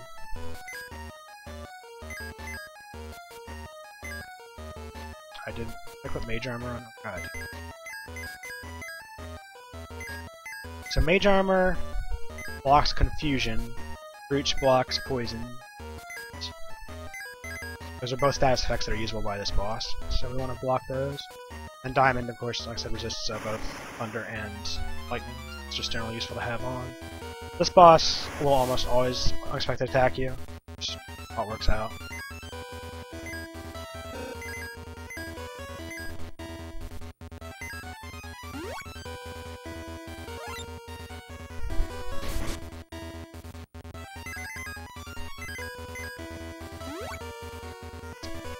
He doesn't usually outspeed you, though. Well, he does sometimes outspeed you, but not as much. He doesn't, like, always. Sometimes he'll do that, and he'll hit somebody twice in a row, and it's really annoying. That's why we have elixirs. I should have moved them in the inventory. I forgot that I used them all up on games. This fight, it's usually not bad. Sometimes it's bad. It's not going too well right now, but... Because, and in the tradition of bosses having ridiculous amounts of health, again, this boss has even more health than the previous ones. He has 6,000. Or 8,000, not 6,000. You see, we do not very much damage. It's going to be a bit of a haul. All the bosses in this game are essentially HP sponges. Take pretty significant amounts of time.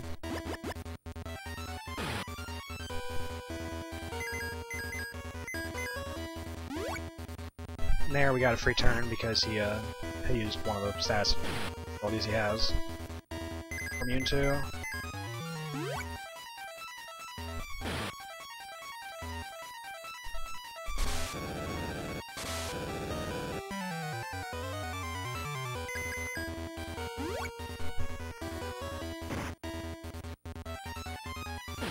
At this point in the game, past Chaos, it's a pretty straightforward. Not really too much that can go wrong. There are things that can go wrong, like if he gets crits or outspeed you at the wrong time. Obviously, you can die or you can wipe, or as happened to Fuexo last year in the SaGa race between me and him with this game, he had I think Sharon die, and then Arthur killed the boss on that turn, and you can't do that because then your levels are all off, which is really bad. I mean, you can beat the game like that, but with the strats we use, it would not be optimal. But overall, the fight's pretty stable. It's just straightforward. Do attacks and damage.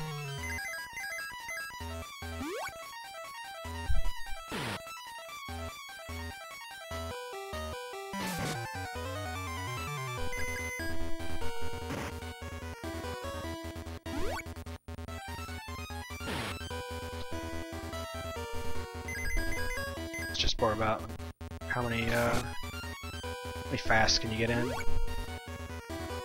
Try not to get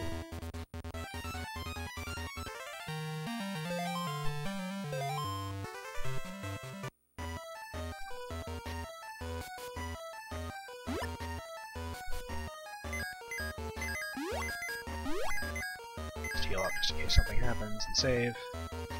I don't expect any problems on the walk, but probably still a, non-zero chance you can get a surprise attack or something and die.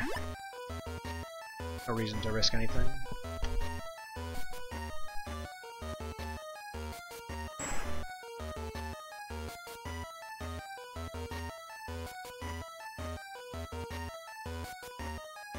Alright, so Dion got lost on the way, but Faye's here. It's our job. Once every year? I don't think we've been every year, but we did have it last year, about the same time. Good, maybe next year we'll have it again. Have some kinds of stuff, all kinds of amazing runs left we could have. If we get an encounter here, it's fine. If we didn't, it's also fine.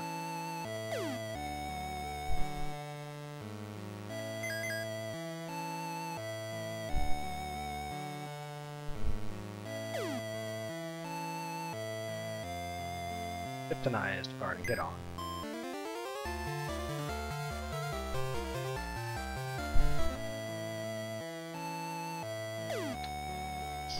PCs are your worst enemy. Alright, so we finally are going to have access to a spell that cures multiple people. Isn't that exciting? Fire.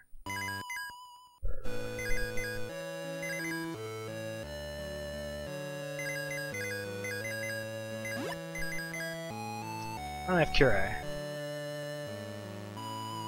Yeah, that sounds about right. That sounds something Faye would do.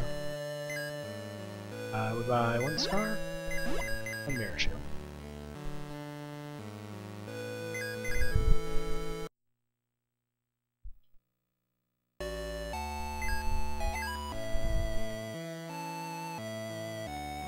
Alright.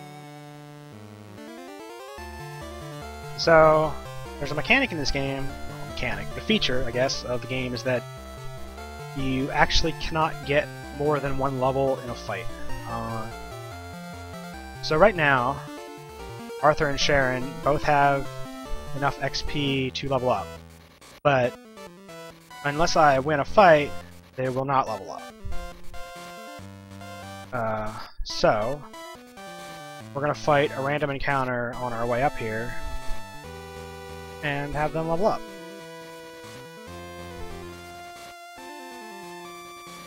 Doesn't matter. I could even get 0 experience from this encounter and they would still level up.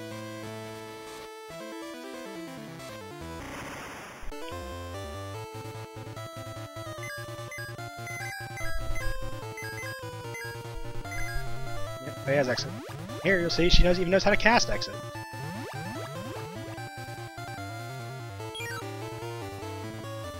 Fight some terrorists and an enemy.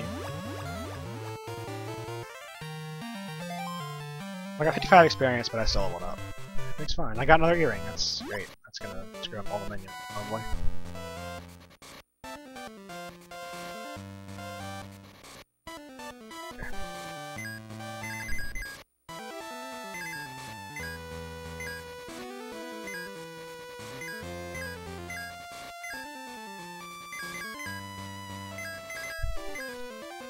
So, Mirror Shield prevents silence, I believe. That's why we have it. And Cool resists fire. We put both those. And we use Cure on Arthur. Arthur's going to be our primary healer for the rest of the game. Much.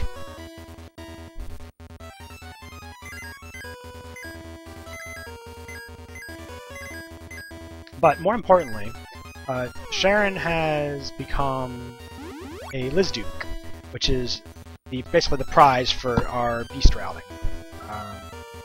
And she now has the ability Blitz. So Blitz reduces the target's agility, which is very useful.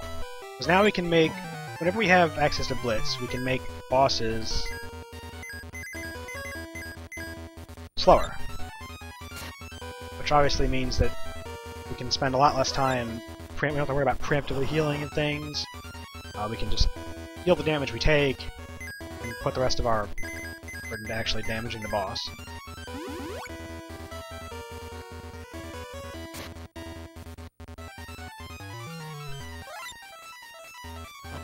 So just kind of buffing up Sharon with fire here. Now the boss is slow enough, we'll put our smother on and start attacking. Oh yes, down bills. Yeah, that's another running theme in this game that we haven't mentioned yet, but the game likes mouths.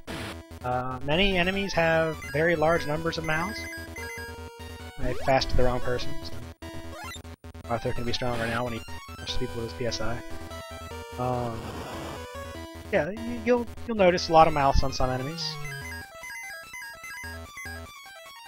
Some more than others, but this one is definitely one of the ones that has a number of them.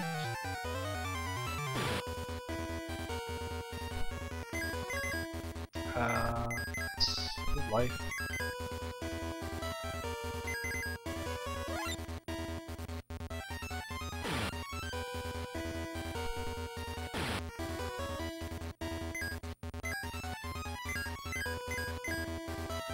Let's do that.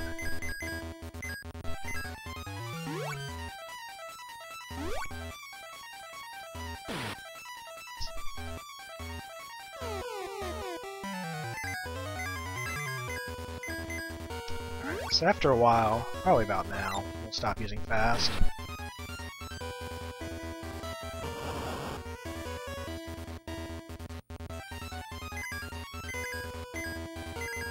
We'll start having Faye attack now.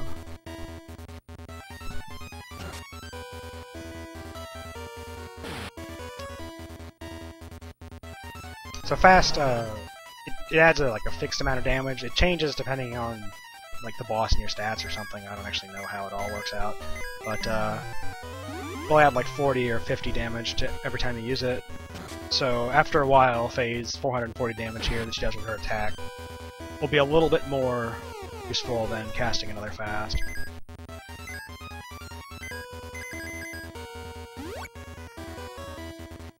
We'll just have her attack the rest of the fight. I'm ignoring chat. Chat is disgusting me right now.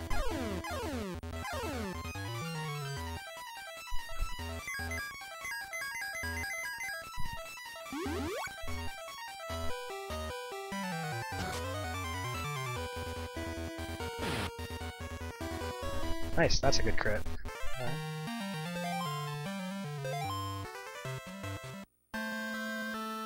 Again, you see that Sharon and Arthur there just kind of swap between. So now Arthur's Liz Duke and Sharon is the Siren.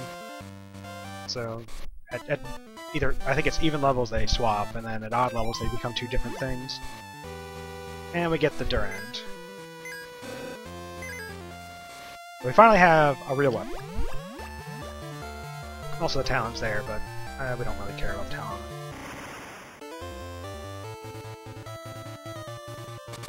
It's actually better not to be in the Talon and get that encounter, because if you get that encounter in the Talon like attacks it and it takes forever.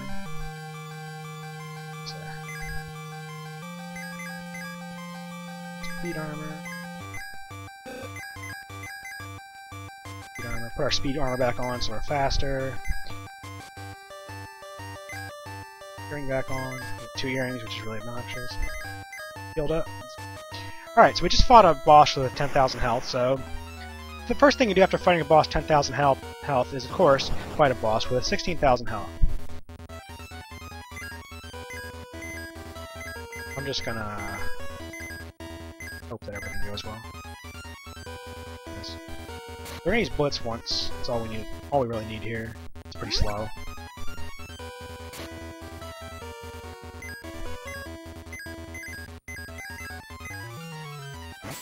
And now Arthur can focus on healing, and we'll use a couple fasts again. Instead of the previous fight to increase our damage. Also, Faye died, which is annoying. Still don't have any magics that restore or revive people. They might be able to buy life by now, I'm not sure, but don't. Yeah, that's an excellent question. We don't know how this thing's mouse work, but there it is. Just enjoy them.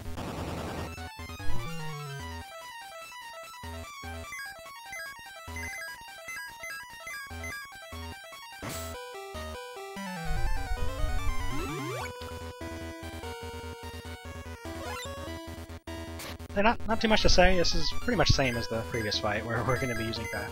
I guess the main thing to note here is that we got the Durand. It's a holy sword, basically. It's one of the 4 in the game. 4 mystic. They're called mystic swords. Game. This is the only. This is the only one we'll be getting, but this is one of the only 2 we'll be getting. We'll be getting all 4. I mean. But they're pretty strong. They're very strong, like, to attack with. I believe they also do just double damage to everything, because why not?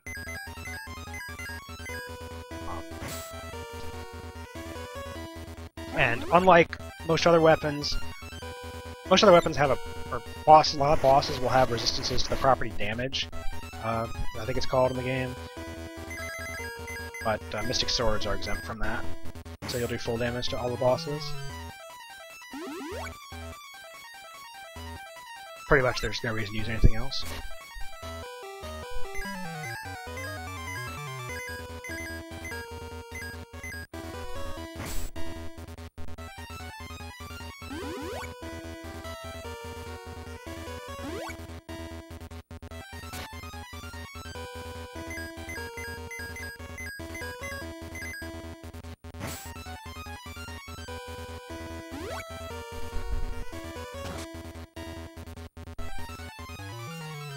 I'm glad chat isn't using itself. Keeps them out of trouble.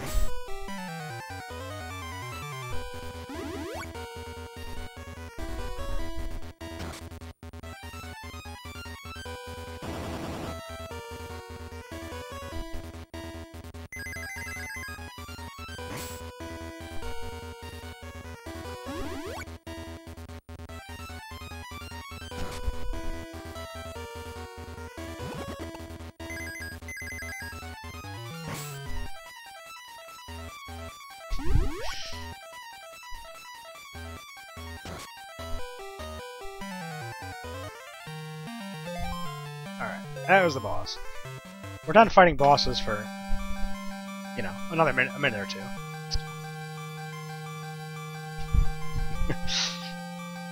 Oh, SK, they'll know my dirty secrets.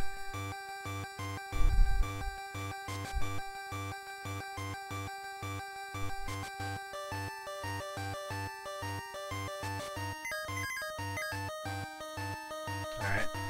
So this part is, this part's actually impossible. You have to solve a bunch of puzzles. There's 3 puzzles we have to solve here. It's the hardest thing in the game, basically. But since I'm, you know, a god, I never actually bothered to learn how to play them, or how to do them in any optimal fashion. I just go in and solve them every time. We hope for the best.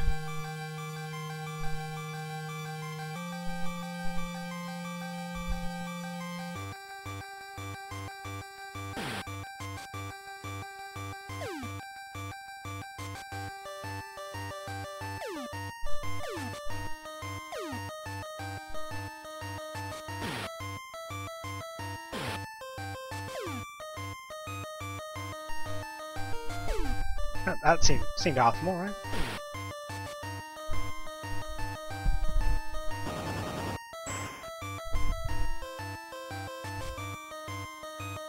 I mean, this dungeon itself is full of mouths. You can look at everyone is. Oh, went back down. I expected it to do the swapperoo on me, and it didn't.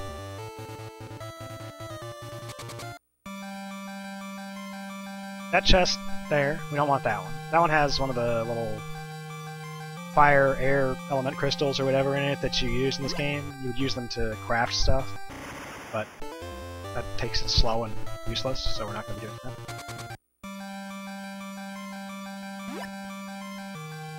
Instead, we're just going to grab these other chests to sell things. Continuing the theme of literally picking up every item in the game that you can sell.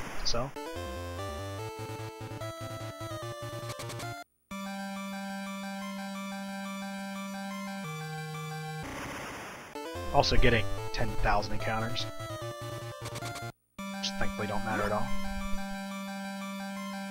Warm, that's what it is outside right now. Interesting. Alright, so this is second puzzle.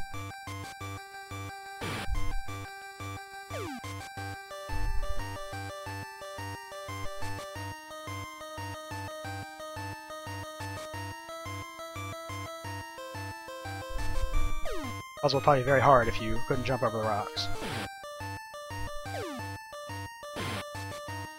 Thankfully you can. To your advantage.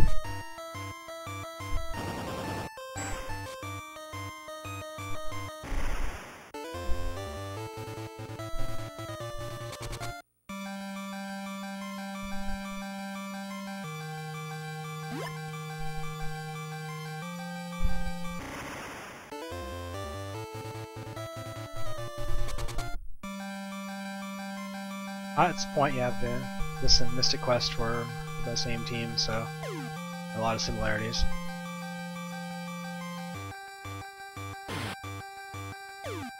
That was bad. Whatever. I pushed it one tile too far to the right. Time losses.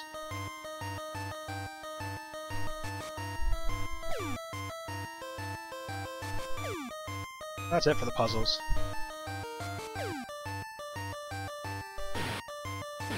Kind of out of place because you've never seen. There's no other puzzles in the game really. Drained all the water.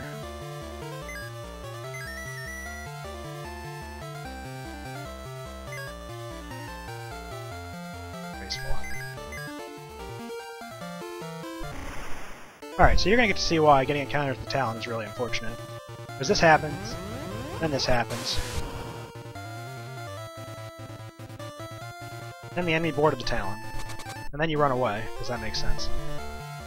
And then you go the wrong tile and you can't get the boss. Right, now pay attention to this boss's overworld sprite. This guy's overworld sprite is amazing. I don't know what it's supposed to be. I think it's a guy in a radish suit or something. But there it is.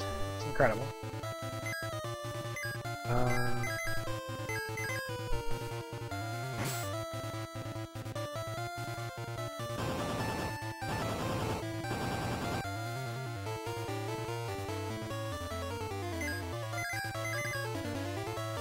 So we're not using Fade to attack here because this boss resists damage. Fade doesn't have Mystic Sword, so she can't actually really hurt him. And this guy also has the same mouth problem that everybody else does.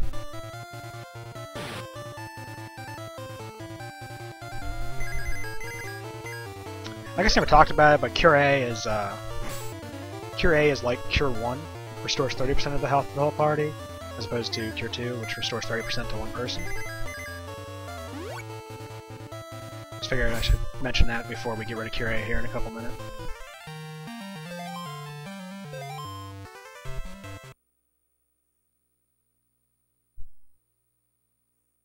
Remember, kids, this game is why you go to the dentist. Just look at what happens to you if you don't. I forgot to spell.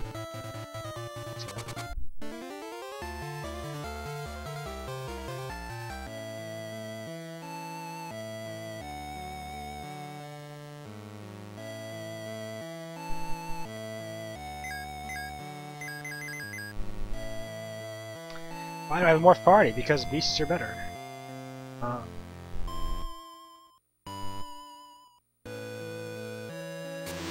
Beasts have, normal magic stats. They're faster than humans, generally. Generally just better stats than humans at the same level, I think. They use weapons normally. Everybody uses Mystic Swords at 2x, so it's fine. And they have some particular talents and traits that we want, specifically the Blitz talent, which lets us reduce enemy agility. I don't have any monsters that can do it right now, but I will eventually. I had them for the past 2 bosses, and I'll have them again in the future, for the last 2. Alright, so now we have Shield, which is good, because Shield means we can no longer get random encounters.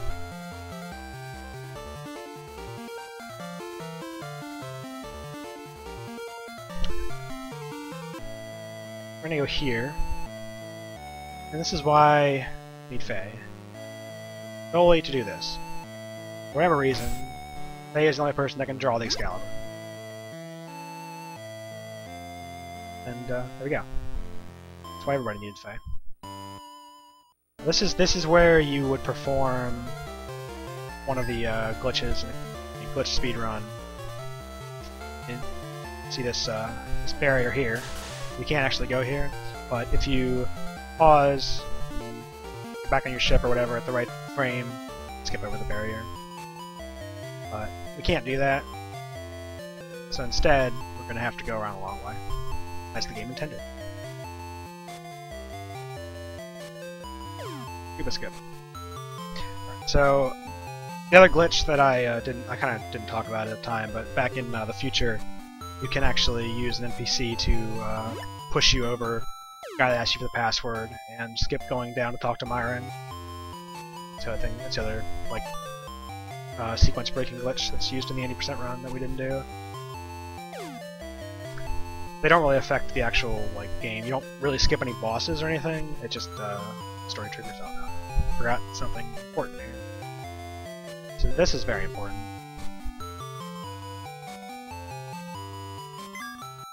I just left the inn without talking for some reason. Alright, so we'll do our last bit of selling stuff here. Sell a bunch of stuff. Do I sell stuff? I'm not gonna sell it, so I don't know if I need it. So I got that extra earring.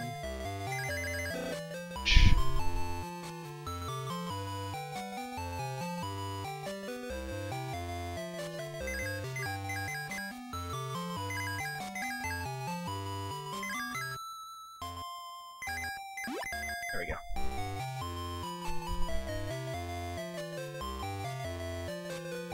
Yeah, she draws it and she can't even use it because you can't actually equip her with it. You can't equip guests with, you can't remove guest weapons. Alright, so we got Cure B, which is the best healing spell in the game.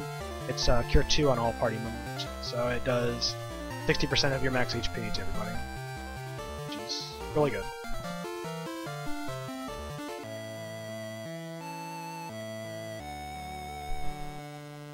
Faye has performed her only task in the game, so say goodbye to her.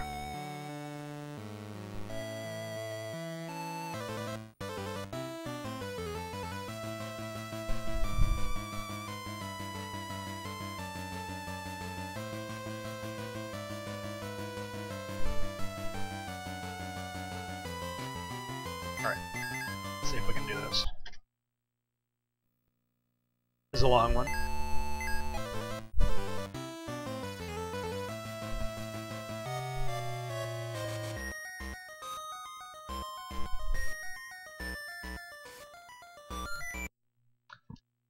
I blame the down input for not working.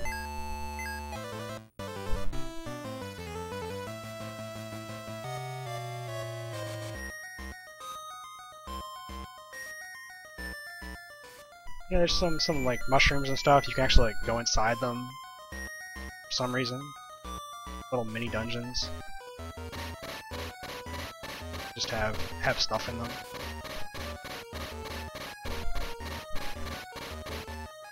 Also a bunch of extra little doors and things you can go here that have random items. But we don't need any of them, so we're not about it.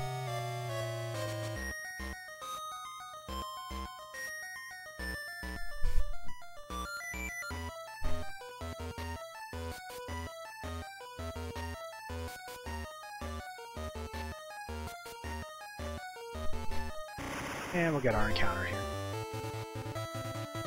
So much like before, this is the...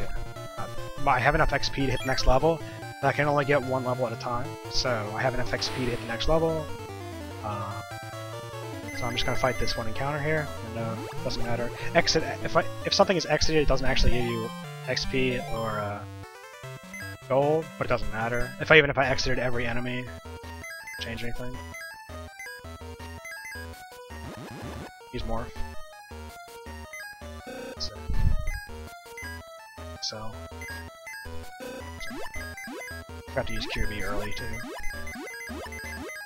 We buy 2 tents and stock up on elixirs as much as we can. The tents are for the final 2 bosses because we won't be able to get to an inn before them. We're gonna need tents to top ourselves up.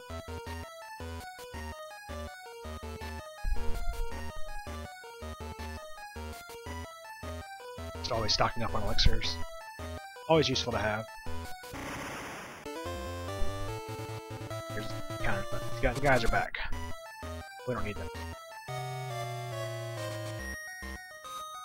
The thing about manipulating that SaGa is actually possible in that underground area with the damage tiles to get Jorgander again, as I discovered last year. It's actually just a random encounter there, which was really scary when I didn't know it was possible.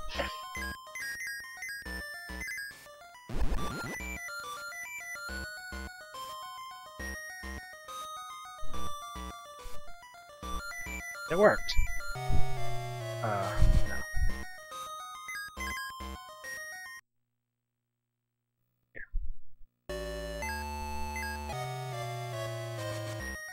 Couple more manips here. These are fairly long walks.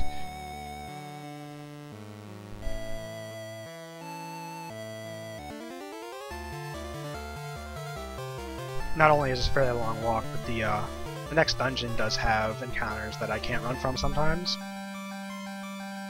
So it's better to not get them if I can help it.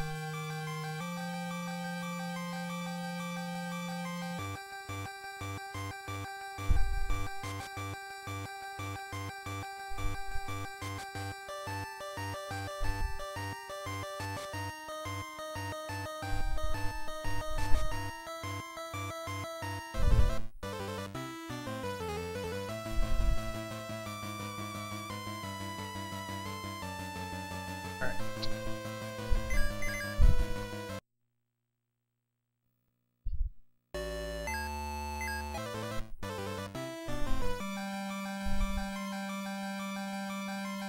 One more up here that should hopefully get us all the way to the boss. We don't need to pick up any more items. We've got all the stuff we need to buy from shops, except for possibly topping up on elixirs before the end. We don't need to buy any more armor or anything. Got everything we'll need. This boss is probably the last really one that is spooky in any way, because if you noticed, I don't have any of the Blizduke family of monsters right now, so I don't have access to Blitz. So I can't make them slower. So turn order is going to be a little bit questionable sometimes.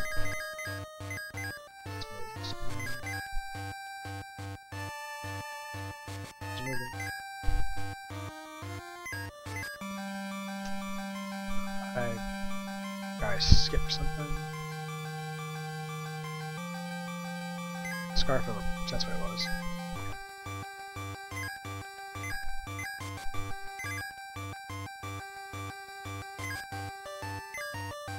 Security. Right. Elixir's up. Tense up a bit.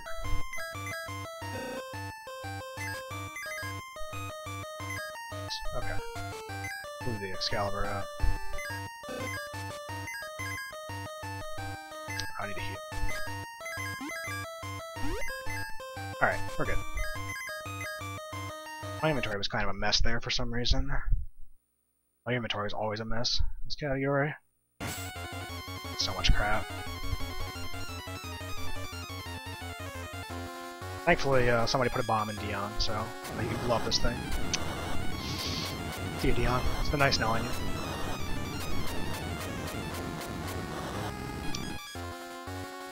Don't worry. We can rebuild him. Unexpected attack.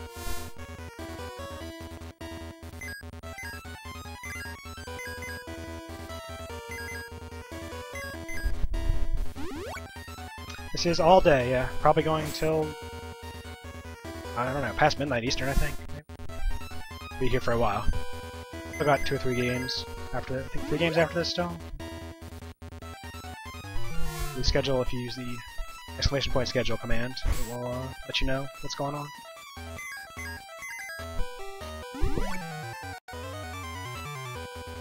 So, thankfully we have the, we equipped the, I should have attacked.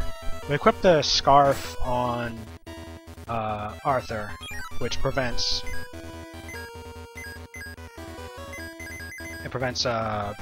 stone. And Sharon, because she is a Medusa family, she's already immune to stone. And then, as before, Arthur still has the mirror shield on from before. He's immune to silence, which you also saw there. Sharon is not immune to silence at all right now, but it doesn't matter because she hasn't cast spells. It's fine.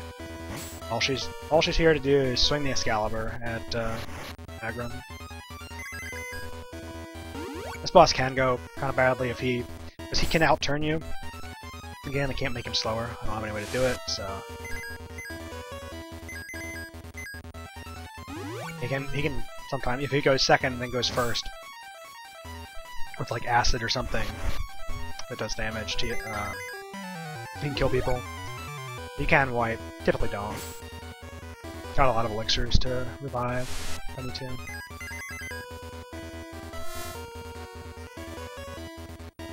White's fine because heal for more than white does.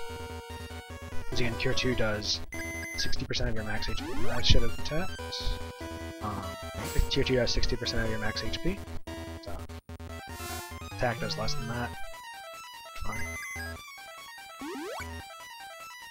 Wait.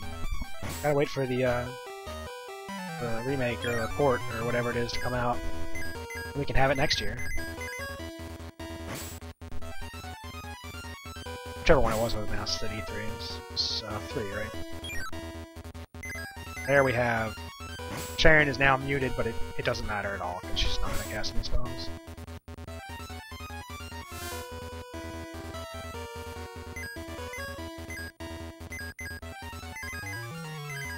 And again, as before, I'm putting the PSI back on when I want to heal, because PSI daggers have +5 agility.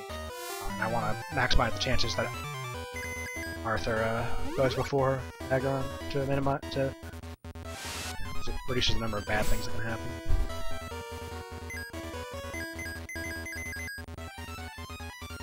Nice defending. For those counting, this boss has 28,000 health.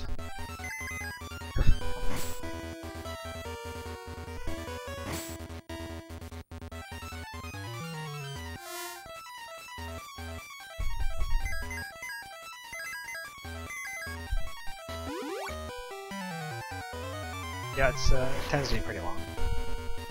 But it's okay, the next boss has even more.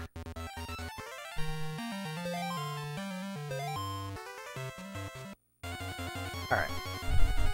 2 bosses left. For the people at home, we got about 20 minutes left, probably. So, you know, covers. Like HD Elder's next, so but I think he's already ready anyway. So fine.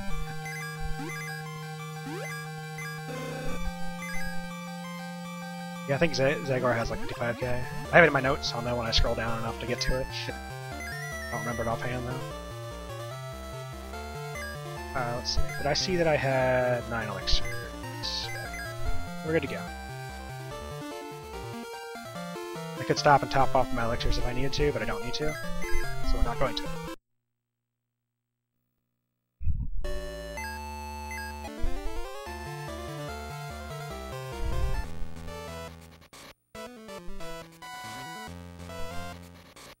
This Manip is the hardest one to do because you have to walk over.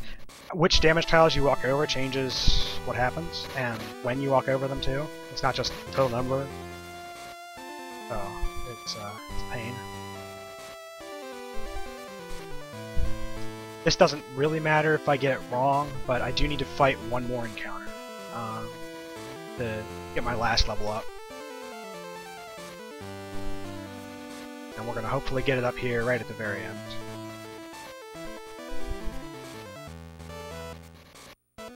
Yep.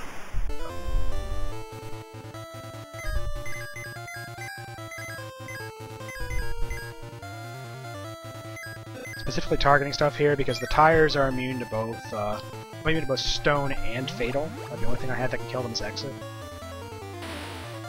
Puzzle. This game is this is a Game Boy game. I am currently playing it on a Super Game Boy 2 on my Super Nintendo,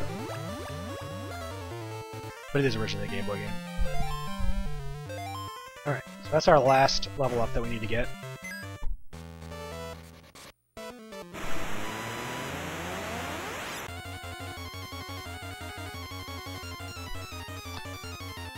Now, if only we could run that fast the rest of the game. Think how much better things would be. Yep, meat progressions, that's the name of the game. Oh, by the way, Talon is your father's brain, just so you know. Dad's back. After SaGa 2, Dad's back.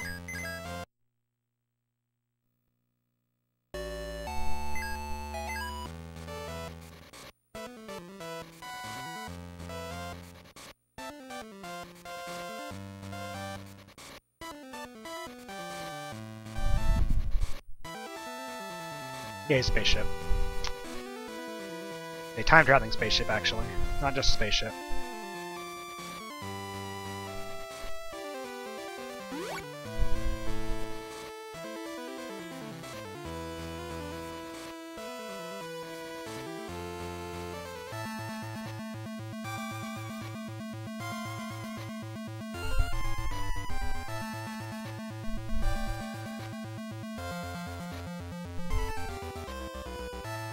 A switch.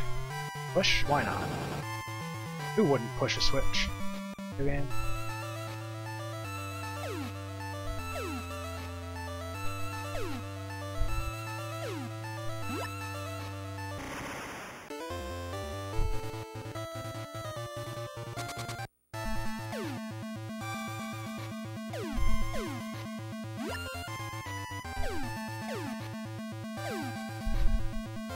Wait.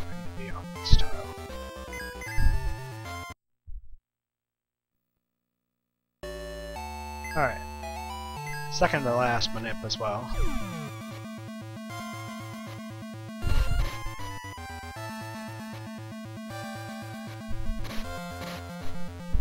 These last two aren't too important, but there's pretty long areas, and you can get surprise attacks and unrunnable fights here sometimes. It's pretty rare, but it can happen. We don't want to risk anything if we don't have to. Alright, picking up our ribbons here. Ribbons do, again, what you expect them to. They prevent all status effects. So very important. Alright, I'm going to save before I do this menu, because I have to equip Borgin. And if I equip Borgin with the wrong things, it's very bad. Ribbon.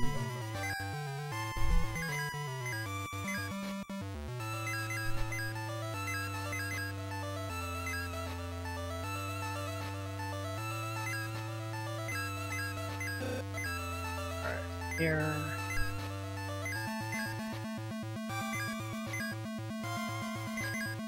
did it.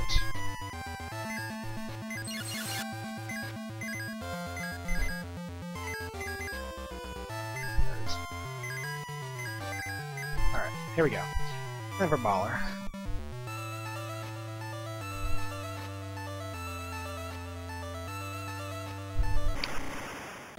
This fight, it's early on, especially if that happens. Alright, let's just not do that.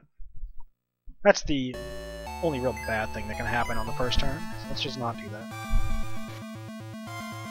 I could have played it out, but I don't think there's any real... I think it's probably better just to restart.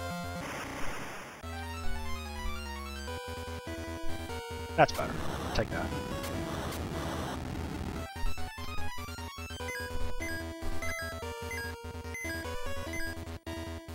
Alright, so this is finally have Blitz again after a couple bosses. So again, Blitz is going to make Baller slower, so we'll be faster than him. And for the beginning of the fight, it's a little spooky as we try to get him slow enough that we can usually go faster. With the +5 agility from the PSI, Arthur has usually fine, but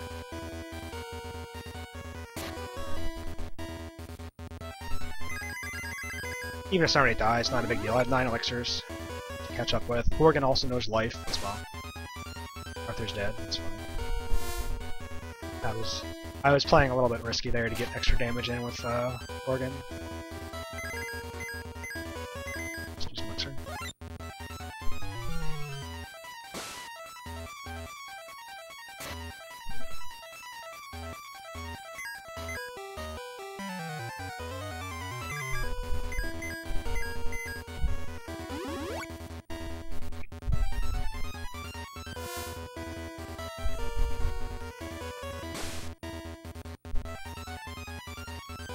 Miss.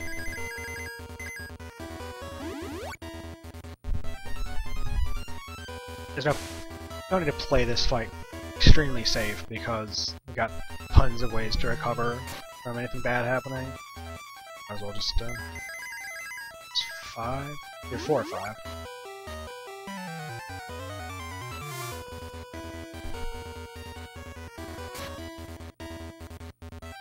Once he's slow enough for Borgin, I'll do one more.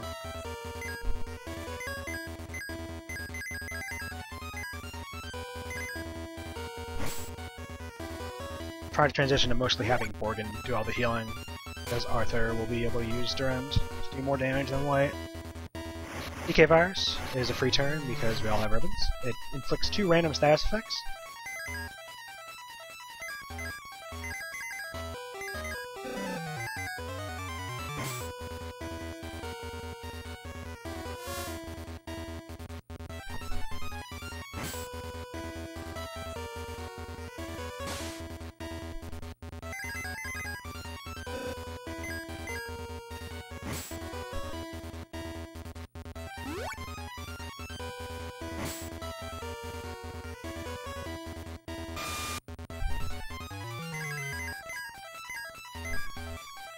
We'll talk about that in, but there's in addition to using select to turbo through your turns quickly, you can also use to turbo up and down through menus, which is not as easy as you might think to do.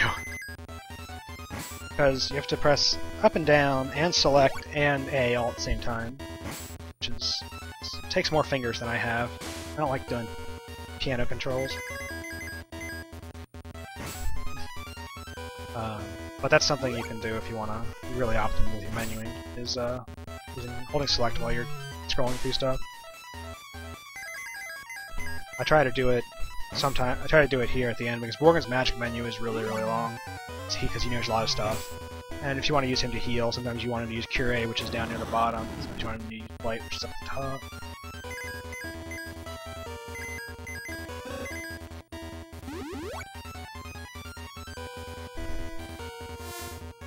Borgin does not know Cure B though, which is kind of a sticking point in the 90% run, because he's your only healer. Opposed to this one where we have Arthur with Cure B.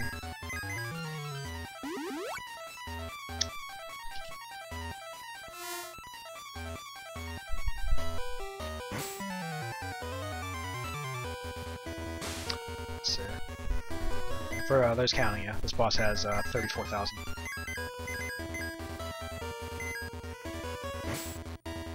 So if you were counting at home, you should know exactly how much health he has. I sure wasn't.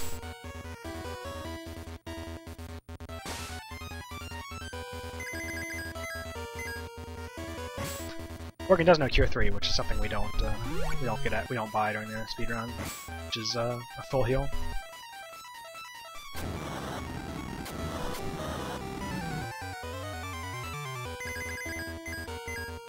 So all the way down here is Cure. Yeah, it doesn't really matter. There's nothing in this game really, except for situations where you would kill a boss with a party member dead, like happened to me on Chaos. It's the only time counting would ever be really helpful.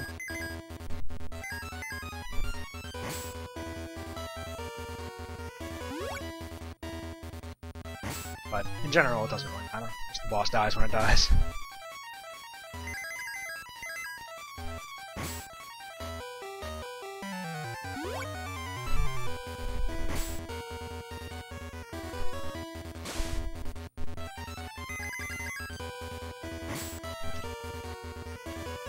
At this point, this boss is pretty straightforward. It's just trying to maximize the amount of healing we get out of Organ.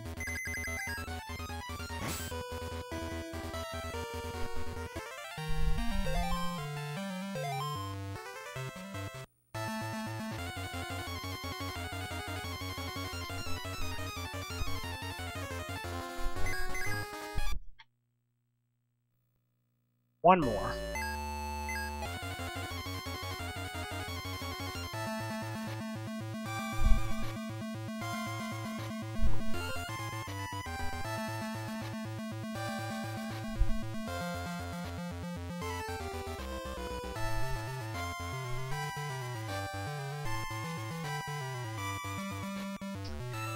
The last encounter take us all the way to the final boss.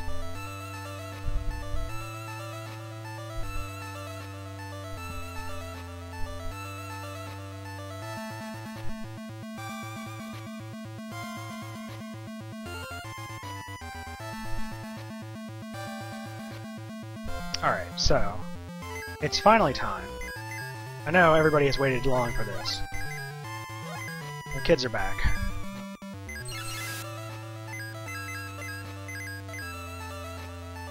That's it. They have a very important task in this fight. Soul Strike Burst doesn't matter. Isn't going to do anything for a long time. So we're going to take advantage of that. We're going to do this. Right.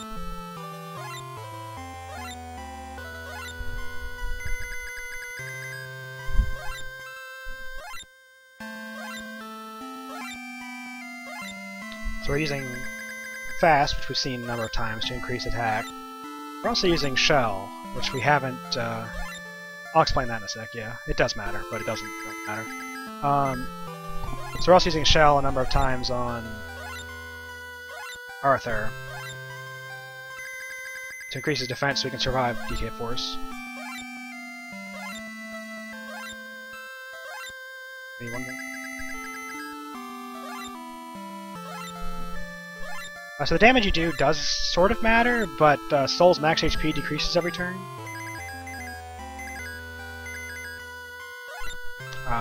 So there's no point in really attacking him early, unless you can do more damage as max HP is decreasing.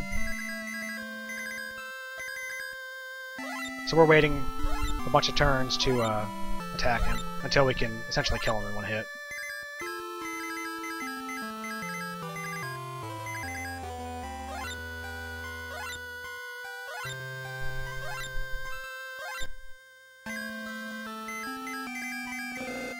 I'm not gonna do it.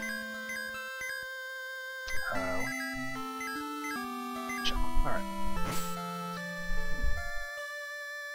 So we buffed ourselves up a bunch. I don't know who that old man is, but we're not going to see him ever again, so it's fine.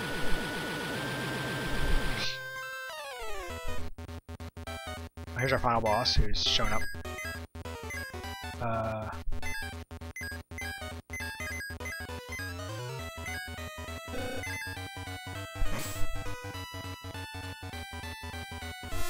Alright, now I know what you're thinking.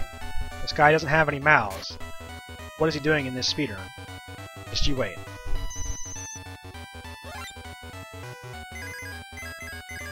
Alright, so our kids have served their purposes, and the mutants are... we're going to say bye to the mutants now. But they have one last task to perform, which is to use the guard command. Like that.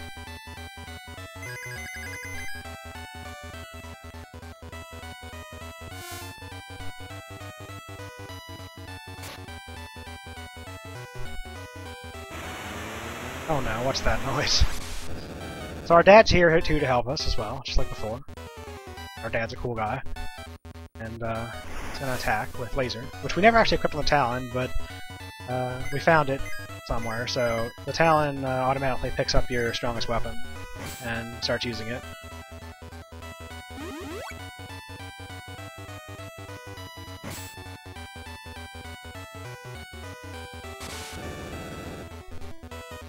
Again, we used Blitz 3 times at the start of the fight to make Zigor slower than us. So here we are. He has 48,000 health for everybody home. But with all the buffs stuff we did at the start of the fight, this fight's probably faster than Baller, honestly.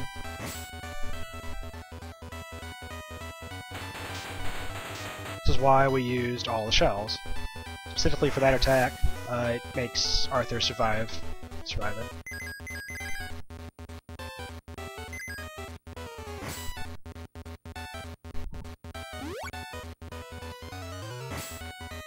That's not cheating. You should run any percent, which does not cheat at all. Has to fight every boss honestly, with max stat robots.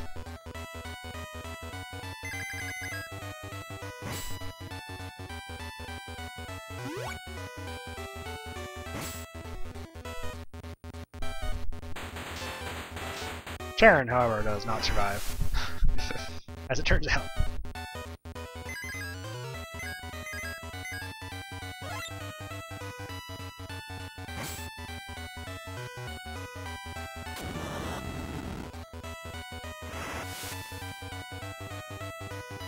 Oh no, SaGa is much less free in any percent than it is in this category. SaGa is incredibly spooky in any percent.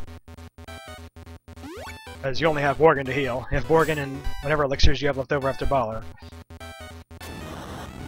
It's very, very scary. The damage curve is much different in this than it is in 90%. 90%, it's super easy early on because of how powerful your robots are. And then you become much weaker by the end. But in this category, we're much stronger at the end.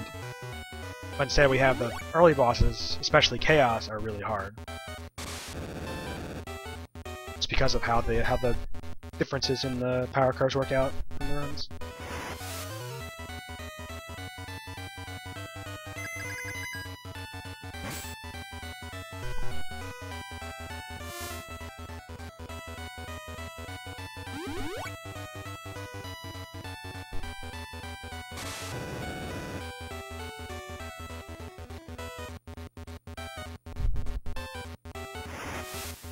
Talon doesn't really help us that much. I mean, it actually mostly just wastes time, but I have seen the Talon kill the boss. And Talon can crit for like 900 damage too, which is pretty nice. Oh yeah, time is on Zigor fell.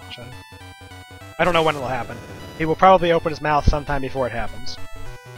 Spoilers.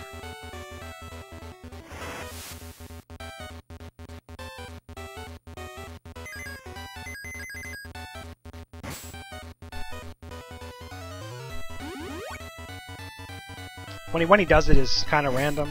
I've seen it happen like on the 3rd turn, and I've seen it happen, you know, the turn before he dies.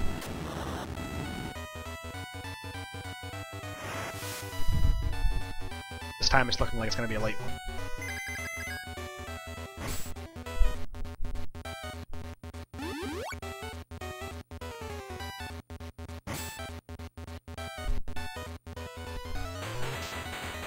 Decay Force.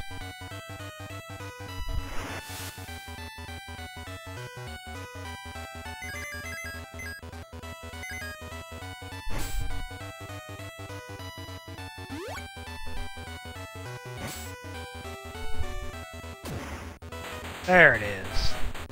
That's what we wanted.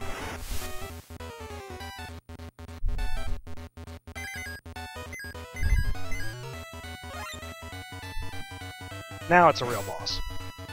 It's actually a free turn when he does this, I think.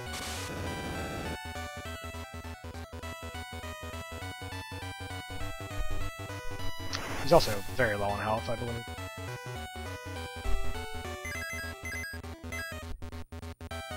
I could probably just attack with Order here if I really wanted to. But, oh, that's a crit. That's a nice crit. It's juicy Excalibur crit. Alright, that's time. We have one more thing that'll happen, because, of course, if you kill the final boss, what happens? You get experience, and one last transformation.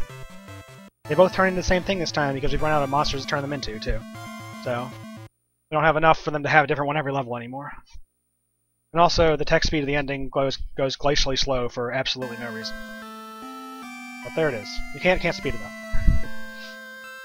Oh, by the way, spoilers, Dion is fine. We're gonna regenerate him.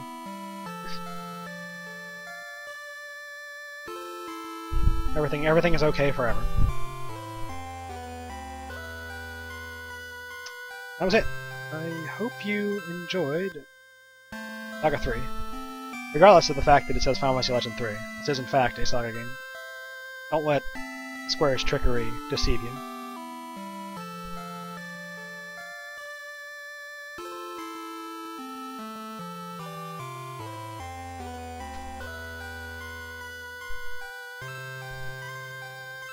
Let's see what's going on here. I think we're taking a little break because we're pretty decently ahead of schedule now.